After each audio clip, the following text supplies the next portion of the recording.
श्री देव विठ्ठल रखुमाई, प्रभु श्री रामचंद्र, भगवान श्री गोपाल कृष्ण, श्री महारुद्र हनुमान, महर्षि श्री वेदव्यास, श्रीमद आद्य शंकराचार्य, सद्गुरु श्री ब्रह्मचैतन्य महाराज या सर्वांच्या प्रेरणेनं आणि तुम्हा सर्व मंडळींच्या आशीर्वादानं नेहमीप्रमाणे मंगलाचरणाचे काही श्लोक म्हणूया. मी सांगतो माझ्या नंतर म्हणायचं. नवरात्र आहे म्हणून आधी देवीचे. या देवी सर्वभूतेषु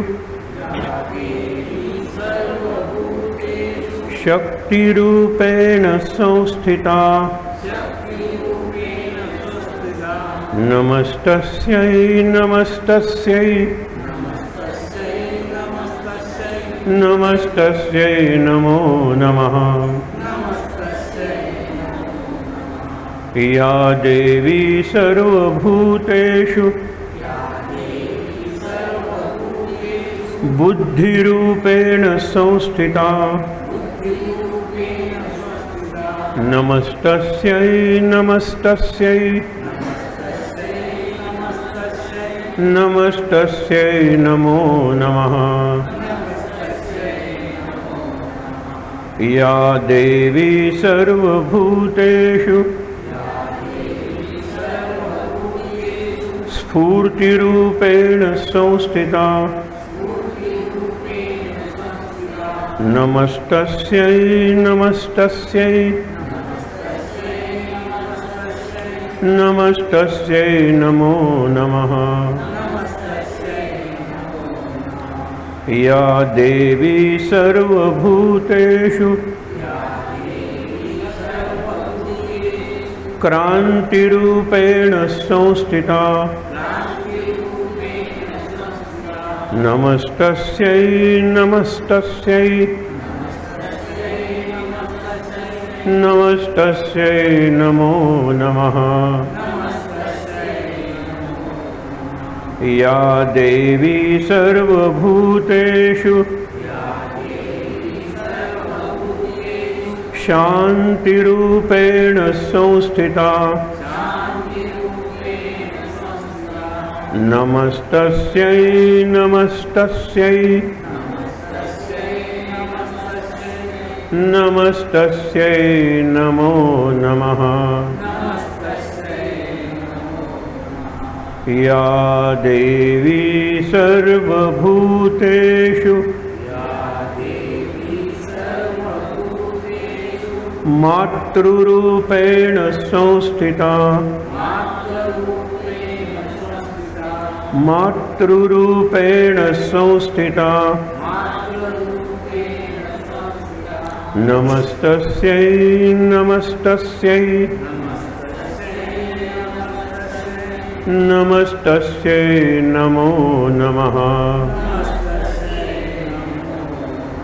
नमस्तस्यै नमो नमः. नमस्तस्यै नमो नमः.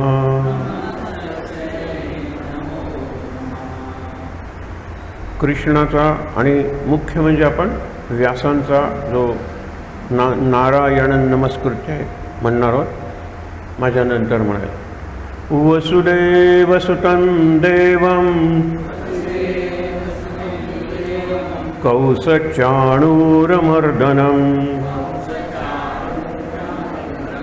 देवकी परमानन्दं कृष्णो वन्दे जगद्गुरुं कृष्णो वन्दे जगद्गुरुं. नारायणं नमस्कृत्य नरं चैव नरोत्तमं देवीं सरस्वतीं व्यासं ततो जयमुदीरयेत् ततो जयमुदीरयेत्। हरये नमः हरये नमः हरये नमः। खूप छान. सुरुवातीला हे जे श्लोक म्हणतात त्याचा एक व्यावहारिक उपयोग म्हणजे काही 4 श्रोते जास्त येतात एकदम विषय सुरू करण्यापेक्षा, आणि त्याचा एक आध्यात्मिक उपयोग आहे तो म्हणजे एक वातावरण निर्मिती होते. आता आपण मंडळी थोडी आहोत, हा मंडप खूप मोठा आहे त्यामुळे आपल्याला जाणवणार नाही, पण हेच जर आपण गुंफेत बसलेलो असतो, शिवथर घर ती गुंफा आहे, त्याच्यात रामदास सांगतायत आणि कल्याण स्वामी लिहून घेत आहेत दासबोधाची जन्मभूमी शिवथरघर.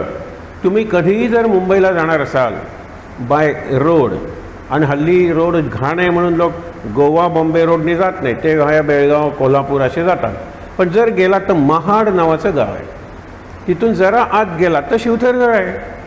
अत्यंत चांगलं स्थान आहे ते.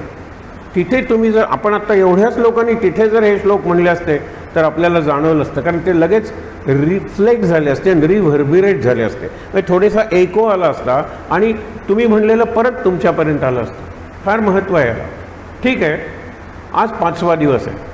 सर्वसाधारणपणे अर्धा आपला टप्पा झाला, 10 प्रवचन आहेत एखादा, तर त्यावेळेला काय करायचं असतं, एक रिव्ह्यू घ्यायचा असतो, सिंहावलोकन करायचं असतं. 9 अध्यायानंतर गीतेत 10वा अध्याय, पण ज्ञानेश्वरांनी 9 अध्यायात काय झालं असं ज्ञानेश्वरांनी केलं आहे का गीतेत केलेलं आहे, पण गीतेच्या ज्ञानेश्वरीचे 9 अध्याय झाले की 9 अध्यायांचं विहंगमावलोकन म्हणजे वरून बघणं आणि सिंहावलोकन म्हणजे मागे वळून बघणं, हे दोन्ही केलेलं आहे. आपण आज ही गीतेची जी 18 पर्व आहे त्या 18 पर्वांची नावं कानावरून जाऊ देत. पहिल्या दिवशी आपण म्हणलं होतं, पण त्यावेळेला सगळंच नवीन होतं. आता आपण नाही महाभारतातल्या बऱ्याचशा महत्त्वाच्या कॅरेक्टर्स म्हणजे पात्रांशी परिचित झालेलो आहोत. काल तर श्रीकृष्णही आला, द्रौपदी आली, पांडव आले, कौरव आले, जन्म आले त्यांचे, हे सगळं आपण बघितलं. आता पहिलं जे पर्व आहे ना, आदी पर्व मोठं आहे ते, त्याच्यात खूप घटना आहेत. आधीचा इतिहास सांगितलेला आहे. आपण बघितलं ना, शंतनूपासून हा वंश सुरू करता येतो, पुरुरवापासून किंवा पुरूपासून. पुरुरवा हा आधी, पण पुरू हा कोणाचा मुलगा, शर्मिष्ठा आणि ययातीचा मुलगा, त्याच्यापासून सुरू करता येतो. आणि भरत, दुष्यंत शकुंतला यांचा भरत, त्याच्यापासूनही सुरू करता येतो. त्याप्रमाणे तिन्हीपासून सुरू केलेलं आपल्याला आदिपर्वात आढळतं. आदिपर्वात सगळ्यात महत्त्वाचं म्हणजे काय, जन्मेजयाच्या सर्पसत्राचं वर्णन हे आपण बघितलेलं आहे. वाचून पुढे जाऊया. जन्मेजयाने सर्पसत्र केलं म्हणजे सगळ्या सापांना मारण्याचा यज्ञ केला. नाव घ्यायचं आणि तो आला साप, आणि यज्ञात जळून जायला लागले. त्याला राग का होता, कारण त्याचे वडील जे परीक्षित अत्यंत चांगले राजे होते, त्यांच्याकडून एक चूक झाली. एक साप मेलेला होता, तो त्यांनी बाणाच्या टोकाने उचलून ध्यानस्थ असलेल्या शमिक म्हणजे शांत ऋषींच्या गळ्यात घातला. ही चूक झाली. त्यांना माहीत आहे, त्यांनी सांगितलं, रे मी राजा आलेलो आहे, मला तहान लागली आहे, भूक लागली आहे, पण आश्रमात काही नव्हतं, अगदी सकाळची वेळ होती, त्यामुळे काय देणार आहे म्हणून त्यांनी ध्यान चालू ठेवलं. याला राग आला. एक संस्कृतमध्ये सूत्र आहे, बुभुक्षितः किन्न करोति पापम.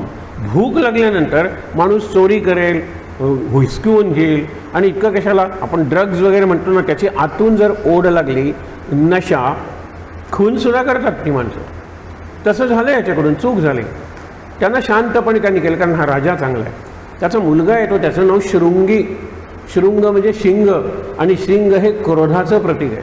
आपण नेहमी बघतो शिवलिंग जिथे जिथे आहेत तिथे शिवलिंगाच्या लेव्हलला नंदीची स्थापना केलेली आहे. शिवलिंग वर आणि नंदी खाली असं कुठल्याही मंदिरात आढळणार नाही तुम्हाला, कारण नंदीच्या माध्यमातून शिवाचं दर्शन घेते. क्रोध आणि काम हे दोन. नंदीची जी शिंग आहेत ना, त्याच्यावर असं बोट ठेवायचं की विंडो तयार झाली, आणि नंदीचं जे वृषण आहे मागे ज्याच्यापासून पुनरुत्पादन, त्याला हात लावायचं. म्हणजे काम आणि क्रोध ह्याच्यावर विजय मिळवण्यासाठी शंकरा हे मी तुला नमस्कार करतो. त्यांनी कामाला मारलेला आहे, कामारी म्हणजे मदनाला मारलेला आहे शंकराने. आणि शंकर हा क्रोध असला की त्याचा क्रोध लगेच शांत होतो आणि जगाच्या कल्याणाची गोष्ट तो करून जातो, हे लक्षात ठेवा. म्हणून त्या पातळीवर असलं पाहिजे. सहज जाता जाता तुम्हाला सांगतोय, जन्मेजयाला काय राग आला. शमीक ऋषी म्हणतात तो राजा आहे, जरा राग आला, त्यांनी हा साप मेलेला माझ्या गळ्यात अडकवला. तू शाप काय दिलास त्याला? काय आजपासून 7व्या दिवशी सर्पदंशाने मरशेल. माझे वडील सर्पदंशाने मेले म्हणून त्यांनी सर्पसत्र सुरू केलं, सगळ्या सापांना मारणं सुरू केलं. पण त्याने असा विचार केला असता तर पॉझिटिव्ह, ते 7 दिवस मृत्यू कळल्यामुळे माझ्या वडिलांनी अशा पद्धतीने साजरे केले की ते मुक्त झाले. एरवी तो राजा होता, उपभोग घेत मेला असता. पण 7व्या दिवशी मृत्यू म्हणल्यानंतर 7 दिवस त्यांनी फक्त श्रवण केलं भागवताचं शुकाचार्यांच्याकडून आणि तो मुक्त झाला. शाप होता तो ह्याला मुक्तीला वरदान ठरला असा विचार केला असता तर त्यांनी नक्कीच ते सर्पसत्र वगैरे केलं ना. त्या सर्पसत्राचं वर्णन आदी पर्वात केलेलं आहे. त्याच्यानंतर नहुष आणि ययाती. नहुष तुम्हाला माहीत आहे की त्याला इंद्रपद मिळालं होतं, पण त्याला इंद्राची पत्नी पाहिजे होती. मग तिने काय सांगितलं की कल्पना करता येणार नाही अशा वाहनातून मला न्यायला आहे. डोली कुणी ऋषीने चालवली, ऋषींना येत नव्हते म्हणून त्यांनी सर्प काय रेंगाळत चालतायत, जरा वेगात चाला.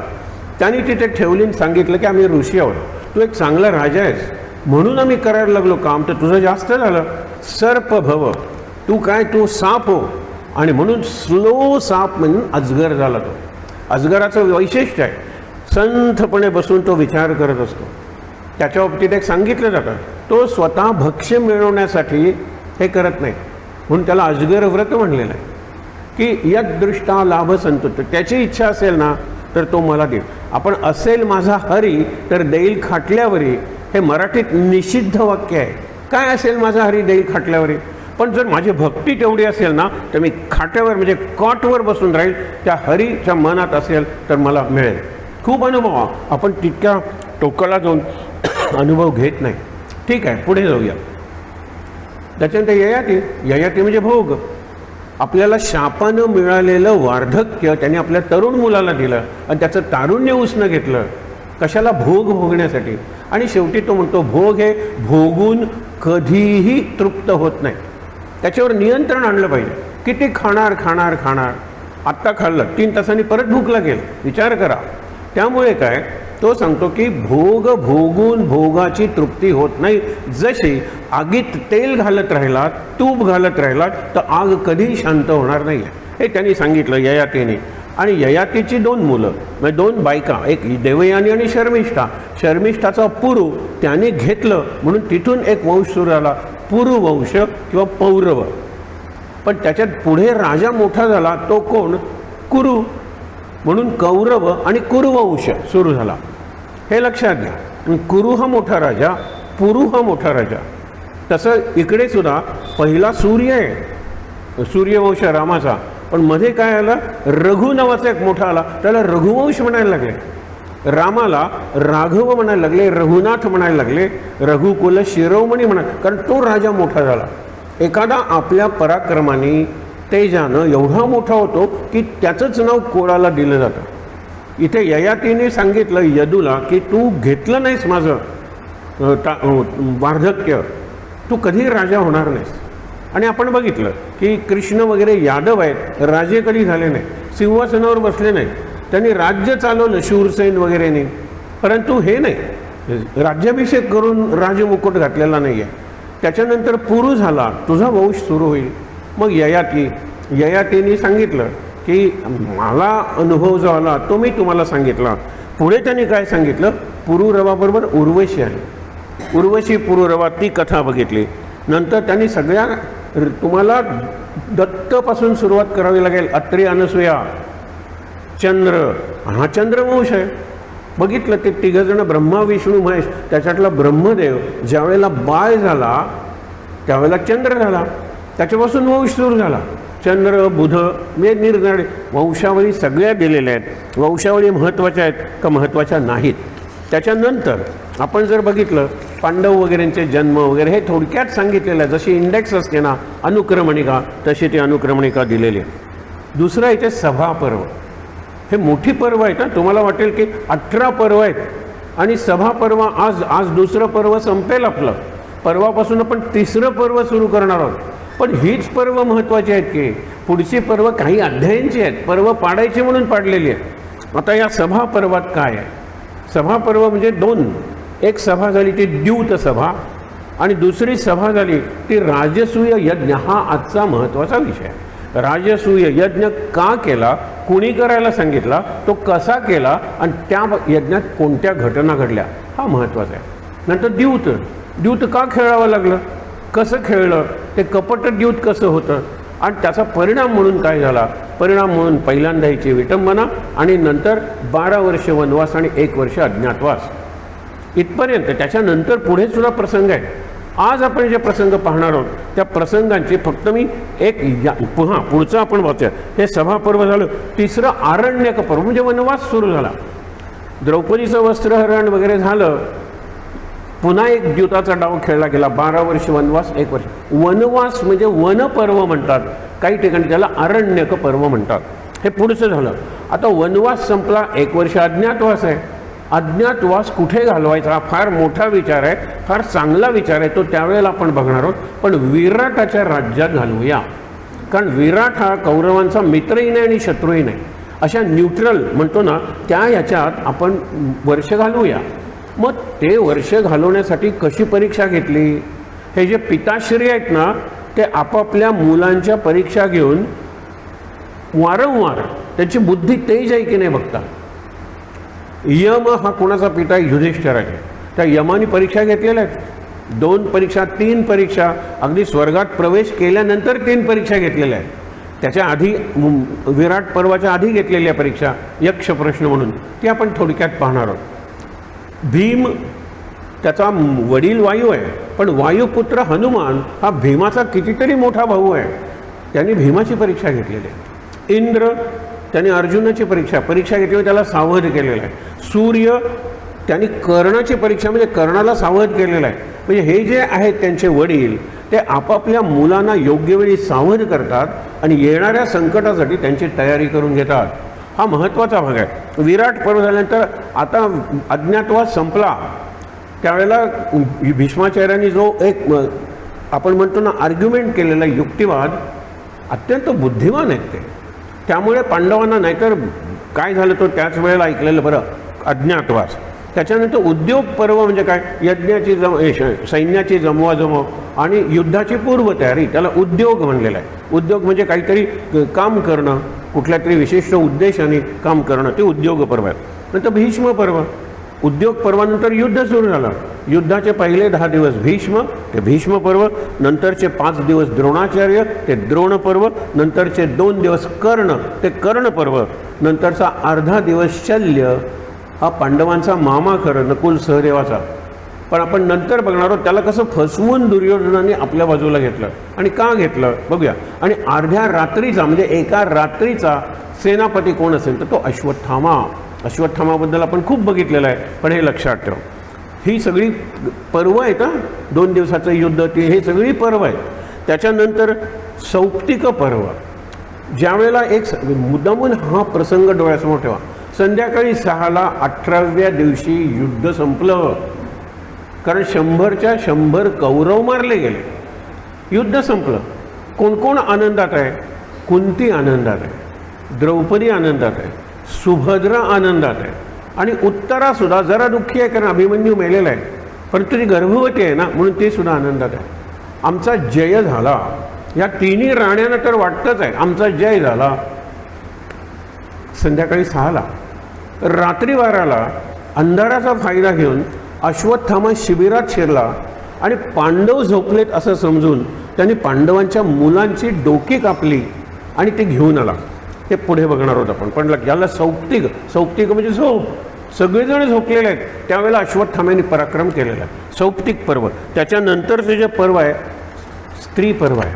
म्हणजे युद्ध संपलेलं आहे आणि आपला नवरा शोधून त्याला दहन संस्कार करायला या ज्या त्यांच्या पत्नी आहेत ना त्या तिथे आलेल्या आहेत. 100 कौरवांच्या 100 पत्नी आणि इतर जे वीर आहेत त्यांच्या बाजूचे पांडवांच्याकडे मेलेले आहेत, पण कौरवांच्याकडे रात्रभर ती प्रेत तशी पडलेली आहेत. रात्रभर जंगलातली जी श्वापदं म्हणजे जनावर आहेत त्यांनी कोणाचं डोकं, कोणाचं तोंड, कोणाचा हात, कोणाचा पाय असं तोडून नेल्यामुळे कुणाच्याच प्रेताची ओळख पटत नाही आहे. हे कृष्णाने सांगितले आधी कोणाला? धृतराष्ट्राला, की तू मनाच्या पडद्यावर किंवा मनाच्या डोळ्याने मी सांगतो ते बघ. तुला हे डोळे नाही आहेत बाहेरचे, मी सांगतो ते ऐकू येते तुला, हो, पण ते बघ.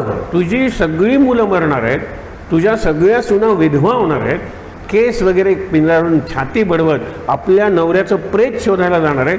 त्यांना प्रेताची ओळख पटणार नाही आहे. जशी चितार असतात ना तशी एकावर एक प्रेत रचून भडाग्नी त्याला जाणार आहेत. मंत्र म्हणायला सुद्धा तिथे कोणी जाणार नाही आहे. हे तुला पाहिजे का? आणि तसंच झालं. हे स्त्री पर्व किंवा विलाप पर्व. सगळ्या स्त्रिया रडतायत, ए तुझा सापडला का गो पती? माझाही सापडत नाही आहे, सापडत नाही आहे. शेवटी लोकांनी एकत्र केली लाकडं, त्याच्यावर प्रेत, लाकडं त्याच्यावर प्रेत, लाकडं त्याच्यावर प्रेत, असं करून भडाग्नी दिला. काय मिळालं सांगा बरं? हे स्त्री पर्व आहे. त्याच्यानंतरचे पर्व आहेत शांती पर्व. आता शांती पर्व आणि अनुशासन पर्व ही 2 वाचण्याची पर्व आहेत, सांगण्याची पर्व नाही. प्रश्न विचारलेत, उत्तर, त्याच्यातल्या घटना आहेत, त्या घटना आपण पाहणार आहोत. प्रसंग काही घडलेत ते आणि काही महत्त्वाचे प्रश्न पाहूया. पण ही मोठी पर्व आहे. सगळ्यात मोठं शांती पर्व, ते शांती पर्व वाचनाचं पर्व आहे. भीष्म आणि युधिष्ठिर त्यांच्यातला संवाद आहे. एक तुम्हाला सहज सांगतो की 2दा युधिष्ठिराला शोक झालेला. म्हणजे ज्याची बुद्धी युद्धात सुद्धा स्थिर राहते, ते युद्ध झाल्यावर आणि युद्ध चालू असताना 2दा त्यांनी एवढा विलाप केलेला आहे, नकोय युद्ध. युद्ध संपल्यानंतर काय युद्ध आपण मिळवलं? सगळे भाऊ तर मेलेले आहेत. आणि सगळ्यात वाईट काय, आपला जो मोठा भाऊ आहे कर्ण, त्याला आपण मारलं. आणि हे आईने नंतर सांगितलं. तो सगळा प्रसंग आहे, तो फार नाट्यमय प्रसंग आहे. आपण तो बघणार आहोत. हा जो प्रसंग येतो तो पुढे अश्वमेधिक पर्व. कारण सगळे राज्य गेलेले आहेत, संपत्ती संपलेली आहे त्या युद्धात. पण व्यास सांगतात अश्वमेध यज्ञ कर. रामाने सुद्धा शेवटी अश्वमेध यज्ञ केला. ज्यावेळेला सीतेचा त्याग केल्यामुळे पत्नी नव्हती, तर त्यांनी सांगितलं की पती पत्नी दाम्पत्य बसलं पाहिजे अश्वमेधाला. तर त्यांनी सांगितलं की शास्त्रात काही मार्ग आहे का? हो म्हणाले. धातूची जर मूर्ती तुमच्या पत्नीची बसवली तर ती पत्नी असं समजून सीतेची सोन्याची मूर्ती बनवली. रामाला दुसरं लग्न करणं अवघड होतं का? त्यांच्या एकपत्नीत्वाचं काही व्रत नव्हतं. सहज तुम्हाला सांगितलं की दशरथांनी 300 राण्या केल्या होत्या, पण त्याला मूल नव्हतं झालेलं. गंमत बघा, म्हणजे रामाने आणखीन एक पत्नी केली असती, पण नाही. सीतेशी तो एवढा एकनिष्ठ होता आणि सीता त्याच्याशी एवढी जोडलेली होती, जरी तिचा त्याग केला होता तरी. रामायणातले संवाद वाचले पाहिजे, मूळ रामायण पाहिलं पाहिजे. हा काय म्हणतो आणि तो काय म्हणतो याच्यावर काही ठरवायचं नाही. म्हणून अश्वमेधिक पर्व, हा अश्वमेध, या अश्वमेधिक पर्व आहे. आता गीता वगैरे इकडे आलेली आहे. अनुशासन पर्वात गीता आलेली आहे.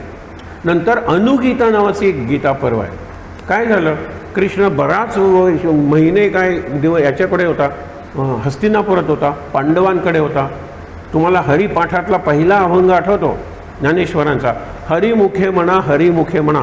त्याच्यात सांगतो, असुनी संसारी जिव्हे वेगू करी आणि उभारूनी बाहे. व्यास काय सांगतो? द्वारकेचा राणा पांडवा घरी. द्वारकेचा राणा जो कृष्ण आहे तो कायम पांडवांकडे आहे. कारण पांडव कायम त्याचं स्मरण करतात, कायम तो सांगतील त्याप्रमाणे ऐकतात. तो द्वारकेत नाही रमला, तो मथुरेत नाही रमला, इतकंच काय तो गोकुळात नाही रमला, पांडवांच्याकडे रमला. पण कधीतरी त्याला जायलाच पाहिजे ना. तो फार सुंदर प्रसंग आहे. आणि नंतर तो म्हणतो, अर्जुन प्रत्येकाला विचारतो तुला काय पाहिजे, तुला काय पाहिजे. आपण तो स्वतंत्र प्रसंग बघणार आहोत. आता फक्त आपण रिव्ह्यू बघतोय. एक लक्षात घ्या, त्यांनी काय सांगितलं अर्जुनाने? युद्धाच्या पूर्वी तू मला उपदेश केला होतास. तो उपदेश इतका चांगला होता, पण युद्धाच्या या गदारोळात किंवा रणधुमाळीत मी तो विसरलोय. मला तो पुन्हा सांग. इथे आता सहज विचार करायला पाहिजे. गीता भगवान उवाचे म्हणून सांगितलेले आहे. गीतेत कृष्ण अर्जुनाने अनेकदा म्हणलेलं आहे आणि त्यांनी त्याला प्रतिसाद दिलेला आहे. म्हणजे कृष्णच सांगतोय, उवाचे भगवान आहे. आणि खाली जे आपण संकल्प वाक्य म्हणतो श्री कृष्णार्जुन संवाद आहे, तिथे भगवान आणि अर्जुन यांच्यातला संवाद श्री कृष्णार्जुन संवादे पुरुषोत्तम योगनाम पंचदशोध्याय श्री कृष्णार्जुन संवादे. अर्जुन स्वतःला शिष्य म्हणवतो, म्हणून कृष्ण गुरु झाला, म्हणजे गुरु शिष्यांचा संवाद म्हणजे गीता. लक्षात घ्या. पण कृष्णाने उत्तर काय दिलेलं आहे? अरे त्यावेळेला मी तुला ती गीता सांगितली, तो उपदेश केला, त्यावेळेला मी निराळ्या अवस्थेत होतो, मी भगवान होतो त्यावेळेला. आता मी तुझ्यासारखा सामान्य आहे रे, मी कसा सांगू ती गीता? नाही सांगता येणार मला. परंतु तू माझा सखा आहेस, आवडता आहेस, तू मागितलंस आणि मी दिलं नाही असं होऊ नये म्हणून पूर्वी 2 ऋषींच्या मध्ये तसाच संवाद झाला होता. तो संवाद मला आठवतो, तो संवाद मी तुला सांगतो. आणि जवळजवळ 26 अध्यायांची अनुगीत आहे. अनु म्हणजे नंतर सांगितलेली गीता, तसाच उपदेश आहे ज्ञानाचा वगैरे. गंमत बघा, हे सगळं आहे ना अश्वमेधिक पर्व, या सगळ्यात येऊन आश्रम आता संपलं. इथलं आता शेवटचेच 3-4 पर्व राहिलेत. एवढाच भाग बघा, वेळ लागणार नाही. एका प्रवचनात आपण ही सगळी पर्व संपवणार आहोत, कारण अध्यायच 3-4 प्रत्येक पर्वाचे असे. झालं काय की युद्ध संपल्यानंतर धृतराष्ट्र आणि गांधारी कुठे राहणार? याला कायम अपराधाची भावना आहे की माझ्यामुळे तुमचे मुलं मेली, माझे चुलत भाऊ मेले, माझ्यामुळे या सगळ्या माझ्या चुलत वहिनी विधवा झाल्या, हे सतत त्याला होतं. त्यावेळेला कृष्णाने त्याला 16 राजकथा, 16 राजांच्या कथा सांगितल्या. कुठले राजे की ज्यांचा काही दोष नसताना त्यांना खूप भोगावं लागलं. अभिमन्यू ज्या वेळेला गेला त्यावेळेला त्याने असाच शोक केला की अर्जुन आणि कृष्ण रणांगणावर असताना आपल्या सगळ्यांचा आवडता अभिमन्यू मेला, इतकं वाईट वाटलं त्याला. तेव्हाही कृष्णाने त्याला 16 राजकथा सांगितल्या. राजे काही निराळे आहेत, पण त्यातले एकच सांगतो जो आपल्याला माहीत आहे आणि आपण पुढे जाऊया. रामाला युवराज्याभिषेक आहे, अभिषेकाच्या तयारीने जातो आणि वनवासात जावं लागतं. रामाचा काय दोष होता सांगा बरं? त्याच वर्षात तोपर्यंत रामाकडून कुठला अपराध घडला होता? कोणती चूक घडली होती? काही नव्हतं. प्रमाद घडला होता, गुन्हा नाही, रामाला भोगावं लागलं. तसं तुझा अपराध नाही आहे, अभिमन्यू मेला ते. आणि द्यूत म्हणतो ना, आज आपण तो महत्त्वाचा विषय बघणार आहे. याला द्यूताचं व्यसन होतं असं युधिष्ठिराला सांगतात. तसं नव्हतं. युधिष्ठिर आपल्यापर्यंत पोचलाच नाही आहे. युधिष्ठिराचं भरपूर काहीतरी सांगता येईल, नंतर आपण सांगूया, पण हे लक्षात घ्या. म्हणून नंतर 18 वर्ष ते तिथे राहिलेले कोण? धृतराष्ट्र, गांधारी. आता या दोघांची सेवा कोण करते? कुंती आणि विदुर. आणि त्यांना मान जास्तीत जास्त कोण देतं? युधिष्ठिर.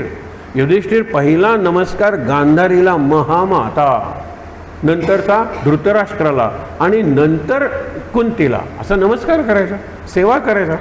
18 वर्षानंतर ते म्हणाले आता खूप झालं, आता आम्ही निवृत्त होतो, वानप्रस्थ म्हणजे वनात जातो. ते आश्रमवासिक पर्व, वनात जातो.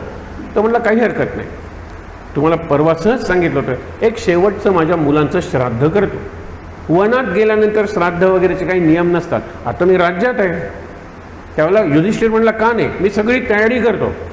भीमाच्या कानावर गेल्यानंतर भीम म्हणतो एक लक्षात ठेवा, राज्याचा हा विचार आत्ता भारताने करायला पाहिजे की राज्याच्या कोशातला 1 पैसा द्यायचा नाही या श्राद्धाला, कारण हे आपल्या राज्याचे शत्रू आहेत.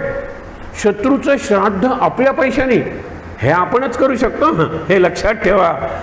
भीम म्हणला नाही, आपण जे वेतन घेतो, पांडव पगार घेत होते, त्या पगारातून तुम्हाला जे पैसे द्यायचे द्या, मी 1 पैसा देणार नाही, मी एकही पैसा देणार नाही त्या आंधळ्याला.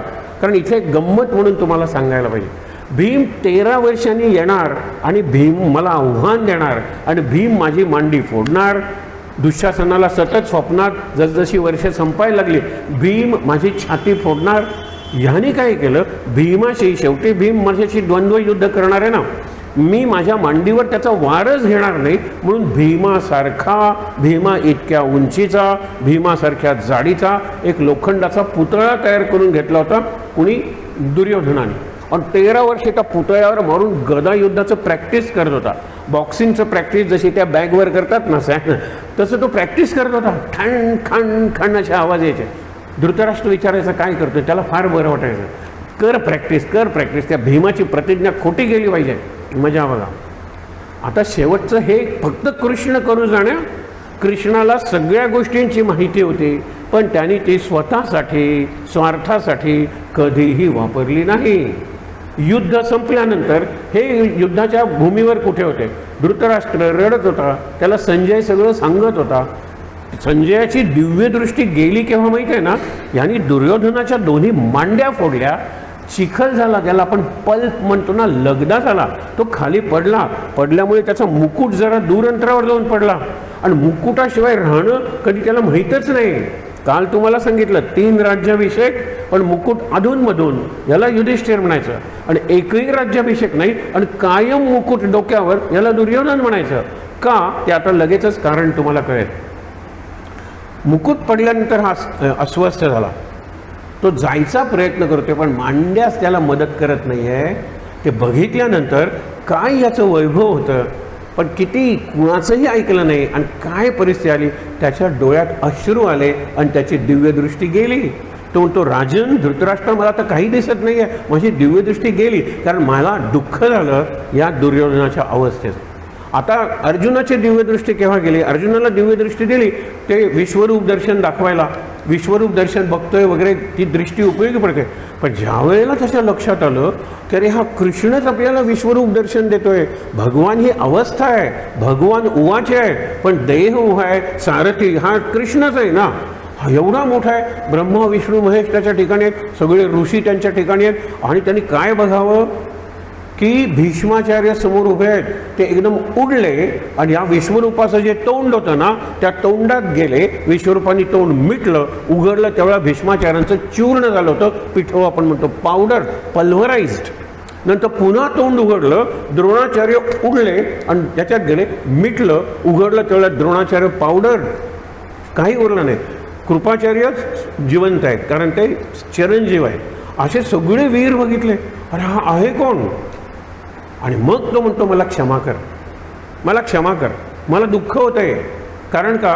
की पश्चाताप होतं एका अर्थी, की तू केवढा मोठा आहेस रे, तू खूप मोठा आहेस. मी तुला आत्तापर्यंत कृष्णा, सख्या, यादवा अशी हाक मारत होतो, अरे तू परमेश्वर आहेस साक्षात, मला क्षमा कर त्याबद्दल. इतकंच काय, खेळताना मी तुझी तंगडीसुद्धा धरलेली आहे, जेवताना आपण एका ताटात जेवलेलो आहोत, झोपताना आपण एका मंचकावर सुद्धा झोपलेलो आहोत. हा केवढा अपराध केला मी, मला माहीतच नाही तुझं विश्वरूप केवढं आहे, तू आहेस कोण हे मला कळलं, पण मला आता भीती वाटते.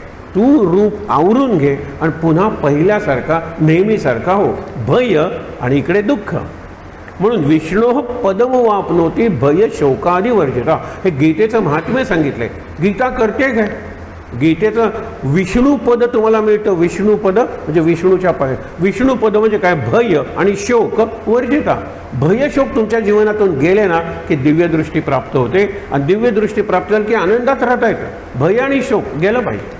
भय आणि शोक बघा, भय हे भविष्याबद्दल आहे, शोक हा भूतकाळाबद्दल आहे. हे 2 काळ गेले पाहिजेत आपल्या जीवनातले, तरच आपण वर्तमानात जगायला शिकणार आहोत. आणि जो वर्तमानात जगतो तो जगत जेता असतो, वर्तमानात जगतो तो अखंड आनंदात असतो, वर्तमानात जगतो तो आपल्या सद्गुरूशी कॉन्स्टंट आपण म्हणतो कॉन्टॅक्ट, ज्याला आपण अनुसंधान म्हणतो, कायम अनुसंधानात असतो.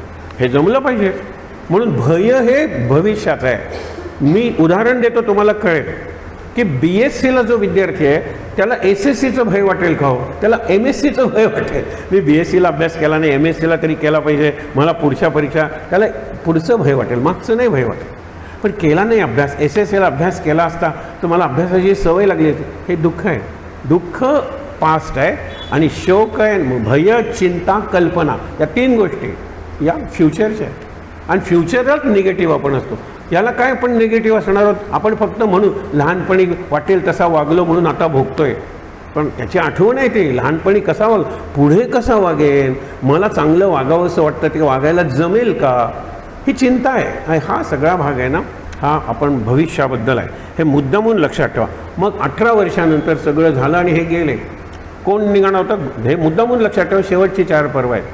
पहिली गोष्ट म्हणजे धृतराष्ट्र आणि गांधारी निघाले. त्यांची सेवा करायला कुंती निघाली.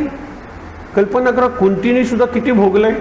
पहिल्यांदा पांडू, त्यांनी सांगितलं स्पर्श करायचं नाही मला, तिने पाळलं. माद्रीने पाळलं नाही, पांडू मेला, माद्री सती गेली. कुंतीला नवऱ्याचं सुख नाही. कुंतीला मुलांचं सुख नाही, वनवासात 13 वर्ष, आणि नंतर हे युद्ध संपलं यांच्या सेवेत, आणि यांच्याबरोबर गेली कुठे, अरण्यात गेली. ते आश्रमवासिक पर्व. आणि तुम्हाला सांगतो यांच्या जीवनाचा शेवट काय झाला आहे माहीत आहे ना, वणवा पेटलेला आहे. ही म्हातारी माणसं, याला दिसत नाही, तिने पट्टी बांधली आहे आणि त्या दोघांना सांभाळायचं. विदूर गेलेला आहे बरोबर, आणि धृतराष्ट्राचा 101वा मुलगा ज्याचं नाव युयुत्सू, एक फार मोठी चाल खेळलेली आहे युधिष्ठिराने. केवढा बुद्धिमान होता आपण नंतर बघूया. पण हे लक्षात ठेवा, त्याने दोन्ही सैन्याकडे बघून जोरात वरच्या आवाजात सांगितलं, आता कोणत्याही क्षणी युद्धाचा शंख वाजेल, युद्ध सुरू होईल. कोणती बाजू नीतीची न्यायाची आहे तुम्हाला माहीत आहे. ज्या बाजूला कृष्ण आहे, धर्म आहे. अजूनही कोणाला जर बदलायची असेल पार्टी, म्हणजे कौरवाकडून पांडवांकडे यायचं असेल किंवा पांडवांकडून कौरवांकडे जायचं असेल तर शेवटची संधी आहे. त्यावेळेला युयुत्सू नमस्कार केला दुर्योधन वगैरे ना, भीष्माचार्य वगैरे ना, आणि पांडवांच्याकडे आला. तो मेला नाही, बाकीची 100 मुलं मेली. धृतराष्ट्राला आणखीन एक मुलगी होती, हा दासीपुत्र आहे. धृतराष्ट्राचा दासीपुत्र हा युयुत्सू, पण तिला मुलगी होती दुश्शला. ती जयद्रथाची, जयद्रथा मेवणा आहे, जयद्रथाची बायको. हे विचार करा, दुश्शला मेली नाही, हा युयुत्सू मेला नाही, पण युयुत्सू पांडव ह्या धृतराष्ट्राची वगैरे सेवा करण्यासाठी अरण्यात आला. बऱ्यापैकी सेवा केली, आणि तो आग जी लागली ना त्याच्यात हे 3 जण जळून मेले. कुंती जळून मेली, गांधारी जळून मेली, धृतराष्ट्र जळून मेला. आणि देह कसे झाले होते, आपण भरतासाठी वांग करतो ना, roasting, all the bodies were roasted. काय बघा. आणि नंतर हे कळलं युधिष्ठिराला, तो गेला. विदूर इथे थांबला नाही जास्त, कारण ते सगळं त्याला नकोसं झालं होतं. आणि विदूर हा आपण काल बघितलं की दासीपुत्र आहे, पण यमाचा अवतार आहे. तो हा राजा आहे युधिष्ठिर, पण यमाचा अवतार आहे, शापित अवतार आहेत ते. आणि म्हणून कुंतीला विचारतो, हे विदूर काका कुठे आहेत, आवडता काका.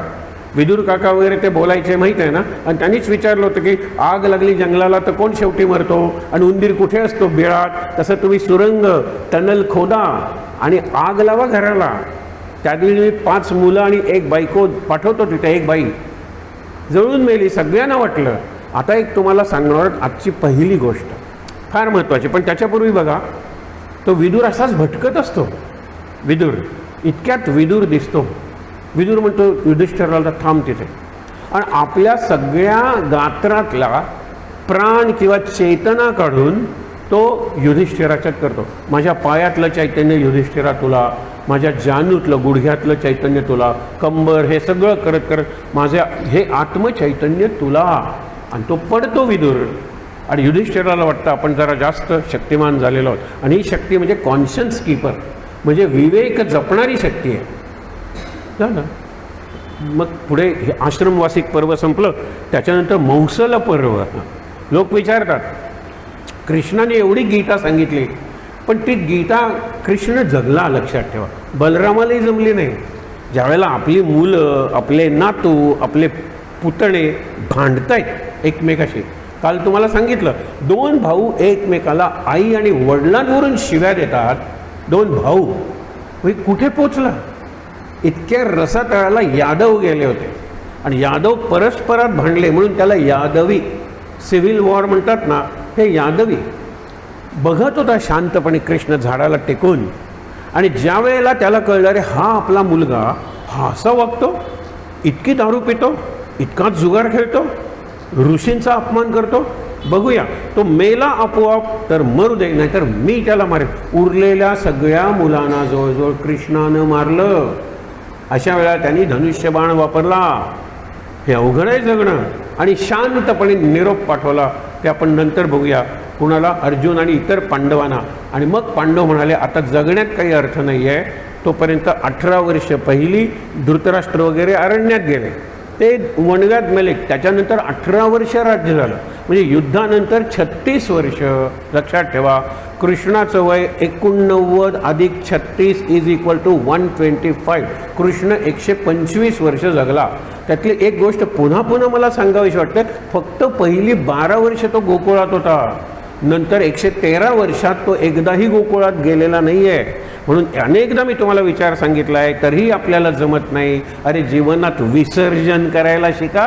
कृष्णाने बासरीचं विसर्जन केलं, कृष्णाने मोरपिसाचं विसर्जन केलं, कृष्णाने क्रीडा विसर्जन, नृत्य विसर्जन, बासरी वादन विसर्जन, या गोपी विसर्जन, ह्या चोऱ्या सगळं विसर्जन करून तो गोकुळातून बाहेर निघाला. आपण किती आठवणींचा अल्बम जपतो. त्यावेळेला तिने तसं केलं होतं, ती तसं म्हणली होती, हा असा वागला होता. अरे काय केवढा आपण अन्याय करतो स्वतःवर. म्हणून सांगितलं आपण अतिरेकी आहोत. काल सांगितलं ना, दुसरे अतिरेकी मला मारतात पण मी अतिरेक करून मला मारतो. केवढा मी माझ्यावर अन्याय करतो. आणि आपण सगळेजण हा अन्याय करतो. कृष्णाच्या जीवनाचा एका शब्दात विसर्जन, त्यांनी सगळ्या भूमिकांचं विसर्जन केलं म्हणून तो कायम आनंदात आहे, कायम मुक्त आहे ना. विसर्जन म्हणजे मी जोडतो, काय पास्टला जोडून घेतो, काही नाही, सुटलो. म्हणून हे मौसल पर्व म्हणजे मुसळ. त्यावेळेला मी सांगेन, पण संपायला पाहिजे ना इतिहास. पांडव आता अजून आहेत, पण पांडव, आई गेली कुंती, धृतराष्ट्र नाही म्हटलं तरी काका वगैरे होते ते गेले, विदुर गेला, त्यांना वाईट वाटत होतं. पण कृष्ण आहे ना आपला. बलराम म्हणला मला हे काही बघवत नाही आहे. आधी ते कौरव पांडवांचं युद्धच मला सहन झालेलं नाही. आणि त्याच्यानंतर भीम आणि दुर्योधन यांचं गदा युद्ध, भीमाने अंडर द बेल्ट म्हणतात, करायचं नसतो वार. आणि त्यांनी माझ्या लाडक्या दुर्योधनाला, लक्षात ठेवा, दुर्योधनाला द्यायची होती आपली बहीण सुभद्रा. कुणाला? बलरामाला. म्हणून सुभद्रेला पळवलं. तो आजच्या सभापर्व वगैरे आहेत ना त्याच्यातले विषय. सुभद्रा हरण केलेला आहे. मदत मला रुक्मिणी हरण करायला रुक्मिणीने मदत केली. सुभद्रा हरण, माझ्या बहिणीचं हरण म्हणजे घेऊन जायला मी तुला मदत करतो, मी सांगतो तसं वाग. आणि खूप मोठा असा रम्य असा तो भाग आहे. थोडक्यात आपण बघणार आहोत. पुढे बघा, ज्यावेळेला हे घडलं तर पिंडारक नावाचं क्षेत्र, इथेच त्या पश्चिम किनाऱ्यावर, तिथे हजारो ऋषी जमले होते. पर्व म्हणतो ना आपण, पर्व, कुंभमेळा, ते कुंभ पर्व आहे, सिंहस्थ पर्व आहे. पाडवा म्हणजे सुद्धा पर्व, नवीन वर्ष सुरू होतं पर्व, गुढीपाडवा. आणि दिवाळीत सुद्धा नवीन वर्ष सुरू होतो, विक्रम संवत्सर. इकडे शालिवान शक बदलतो, इकडे विक्रम संवत्सर बदलतं. त्यालाही दिवाळीतला पाडवा म्हणतात, जो अर्धा मुहूर्त आहे. 3.5 मुहूर्त म्हणतो. पहिला मुहूर्त गुढीपाडवा, दुसरा अक्षय तृतीया, तिसरा दसरा आणि अर्धा मुहूर्त दिवाळीतला पाडवा. पण तोही पाडवाच आहे ना. नवीन वर्ष सुरू झालं, विशेषतः व्यापाऱ्यांचं नवीन वर्ष. म्हणून त्या वह्यांची पूजा करतात लक्ष्मीपूजनाला. धनत्रयोदशीला धन म्हणून त्यांची पूजा करतात. ही पूजा करायची, नवीन वह्या सुरू करायच्या, नवीन फायनान्शियल इयर सुरू होतं. आणि म्हणून तेही पर्व आहे. नवीन माझ्या जीवनात काय, मी SSC शिकलो, आता 11वी 12वीला मी जाणार आहे, हे पर्व आहे. 12वी नंतर मी कॉलेजमध्ये, हे पर्व आहे. त्याच्यानंतर मी मेडिकल किंवा इंजिनियर, हे पर्व आहे. म्हणजे जिथे माझ्या जीवनात महत्त्वाचा बदल घडणार असतो ते पर्व आहे. आणि ते पर्व साधलं तर त्याला पर्वणी असा शब्द आहे. पर्वणी म्हणजे चांगली संधी, हे लक्षात घ्या. मौसल आणि पर्व म्हणजे काय? मौसल, मुसळ. ते ऋषी बसलेले आहेत, त्यांना फसवायचं. सांब नावाचा कृष्णाचा जो मुलगा आहे, सांब, तो जरा चिकणा आहे. म्हणजे काय, बाईसारखा दिसतो, बाईसारखा अभिनय करू शकतो. तर त्याला यांनी साडी नेसवली आणि वरती साडी म्हणून गर्भवती केलं. आणि गर्भवती करून ऋषींना नमस्कार केला, काकणं घातली, कुंकू लावलं, फुलं माळली, सगळं ते रूप केलं. आणि ऋषीवर नमस्कार करते म्हणून कंकणांचा आवाज. पुत्रवती भव, कारण ती स्त्री आहे ना, पुत्रवती भव. त्यावेळेला त्यांनी सांगितलं, सगळे हसायला लागले ना, फसवलं ऋषींना. तिथे कपडे बांधून ती गर्भवती झाली होती. तो पुरुष होता ना, कृष्णाचा मुलगा जांबुवंतीचा बहुतेक सांब. त्यांनी हे सगळं नाटक केलं. त्यावेळेला ऋषीने डोळे उघडले, म्हणाले, तुम्हाला मुलगा होणार नाही, मुलगी होणार नाही, मुसळ होईल, मुसळ. मग त्यांनी कपडे वगैरे सोडले ऋषींच्या समोरच, कारण तो पुरुषच होता ना. बघितलं तर खरंच एवढं मुसळ.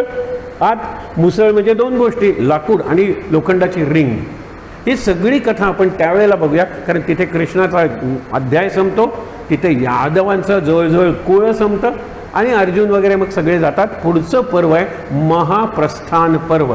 कृष्ण गेल्यावर अर्जुन म्हणतो जगण्यात अर्थ नाही आहे. 5ही पांडव म्हणतात आणि आपल्या राज्याची भाग करून निरनिराळ्या जणांना वाटतात ते राज्य. आणि ठीक आहे, हस्तिनापूरचं राज्य, इंद्राचा नातू जो वज्र, त्या वज्राला हस्तिनापूरचं राज्य देतात. तो चांगला कर्तबगार आहे, जरी यादव आहे तरी तो कर्तबगार आहे, त्याच्याकडे ते पर्व. त्याच्यानंतर मौसल महाप्रस्थान पर्व, हे सुंदर पर्व आहे. जातात एक गीता रहस्य नावाची एक सिरियल सुरू झाली होती, गीता रहस्य, ती ह्याच्यावरच होते. पण जिथे युद्ध संपतं ना, युद्धानंतरचं महाभारत त्यांनी घेतलं होतं. आणि पहिल्या महाभारतात ज्यांनी कृष्णाची भूमिका केली होती तो नितेश भारद्वाज, तो प्रोड्युसर आहे. दुर्बुद्धी सुचली निवडणुकीला उभा राहिला. निवडणुकीला उभा राहिल्यानंतर तुम्हाला सिरियल दाखवता येत नाही, कारण तो प्रचार होतो. बंद पडली, हा पराभूत झाला, बंद पडली, ती बंदच पडली. त्याचे काही भाग मी जे बघितले अप्रतिम होते हो. सुरुवातच होते महाप्रस्थान पर्वाने, हिमालयाचा तो वरचा भाग, आणि हे 5 पांडव आणि निघालेली आहे द्रौपदी आणि या युधिष्ठिराबरोबर एक कुत्र, अशी ती सगळी यात्रा निघालेली आहे. क्रमाक्रमाने ते पडले, पण तिथे त्यांनी जे ॲनालिसिस केलं द्रौपदी का पडली. जांभूळ आख्यान म्हणून एक आख्यान आहे. जांभूळ तुम्ही बाजारातून आणलं तर जिथे देठ असतो ना, दुसऱ्या भागाला सुद्धा देठ असतो. म्हणजे जांभूळ उलटं लागतं, असं सुलटं नाही लागत. कारण का, द्रौपदीला कृष्ण विचारतो, सगळ्या पांडवांवर तुझं सारखंच प्रेम होतं का, आणि पांडवांशिवाय कुणावर प्रेम नव्हतं का. ती म्हणली हा प्रश्न आहे की काय. नाही नाही, माझ्या हातात हे जांभूळ आहे. जांभूळ उलटं चिकटेल जर मी म्हणतो त्याप्रमाणे तुला पांडवातला कोणीतरी जास्त आवडत असेल आणि पांडवांशिवायही कोणीतरी आवडत असेल आणि जांभूळ उलटं चिकटलं की, तेव्हापासून जांभळं उलटी चिकटतात. तुम्ही बघा, जांभळाचा जो आपण भाग असतो ना खालचा, तो खरा देठ आहे. मुद्दामून बघा, हे आख्यान आहे तिथे घडलेलं. आता तिला अर्जुन जरा जास्त आवडत होता, पण शेवटपर्यंत भीमाने तिची साथ दिली म्हणून भीम तिला जास्त आवडत होता, आणि कर्णाबद्दल नाही म्हणलं तरी तिला आकर्षण होतंच. आता तो प्रसंग आपण आज बघणार आहोत. तिने कर्णाला नाही म्हणलेला आहे, तू हा करायचं नाही. आणि महाप्रस्थान शेवटचं स्वर्गारोहण पर्व, शेवटी सगळे पडतात क्रमाक्रमाने.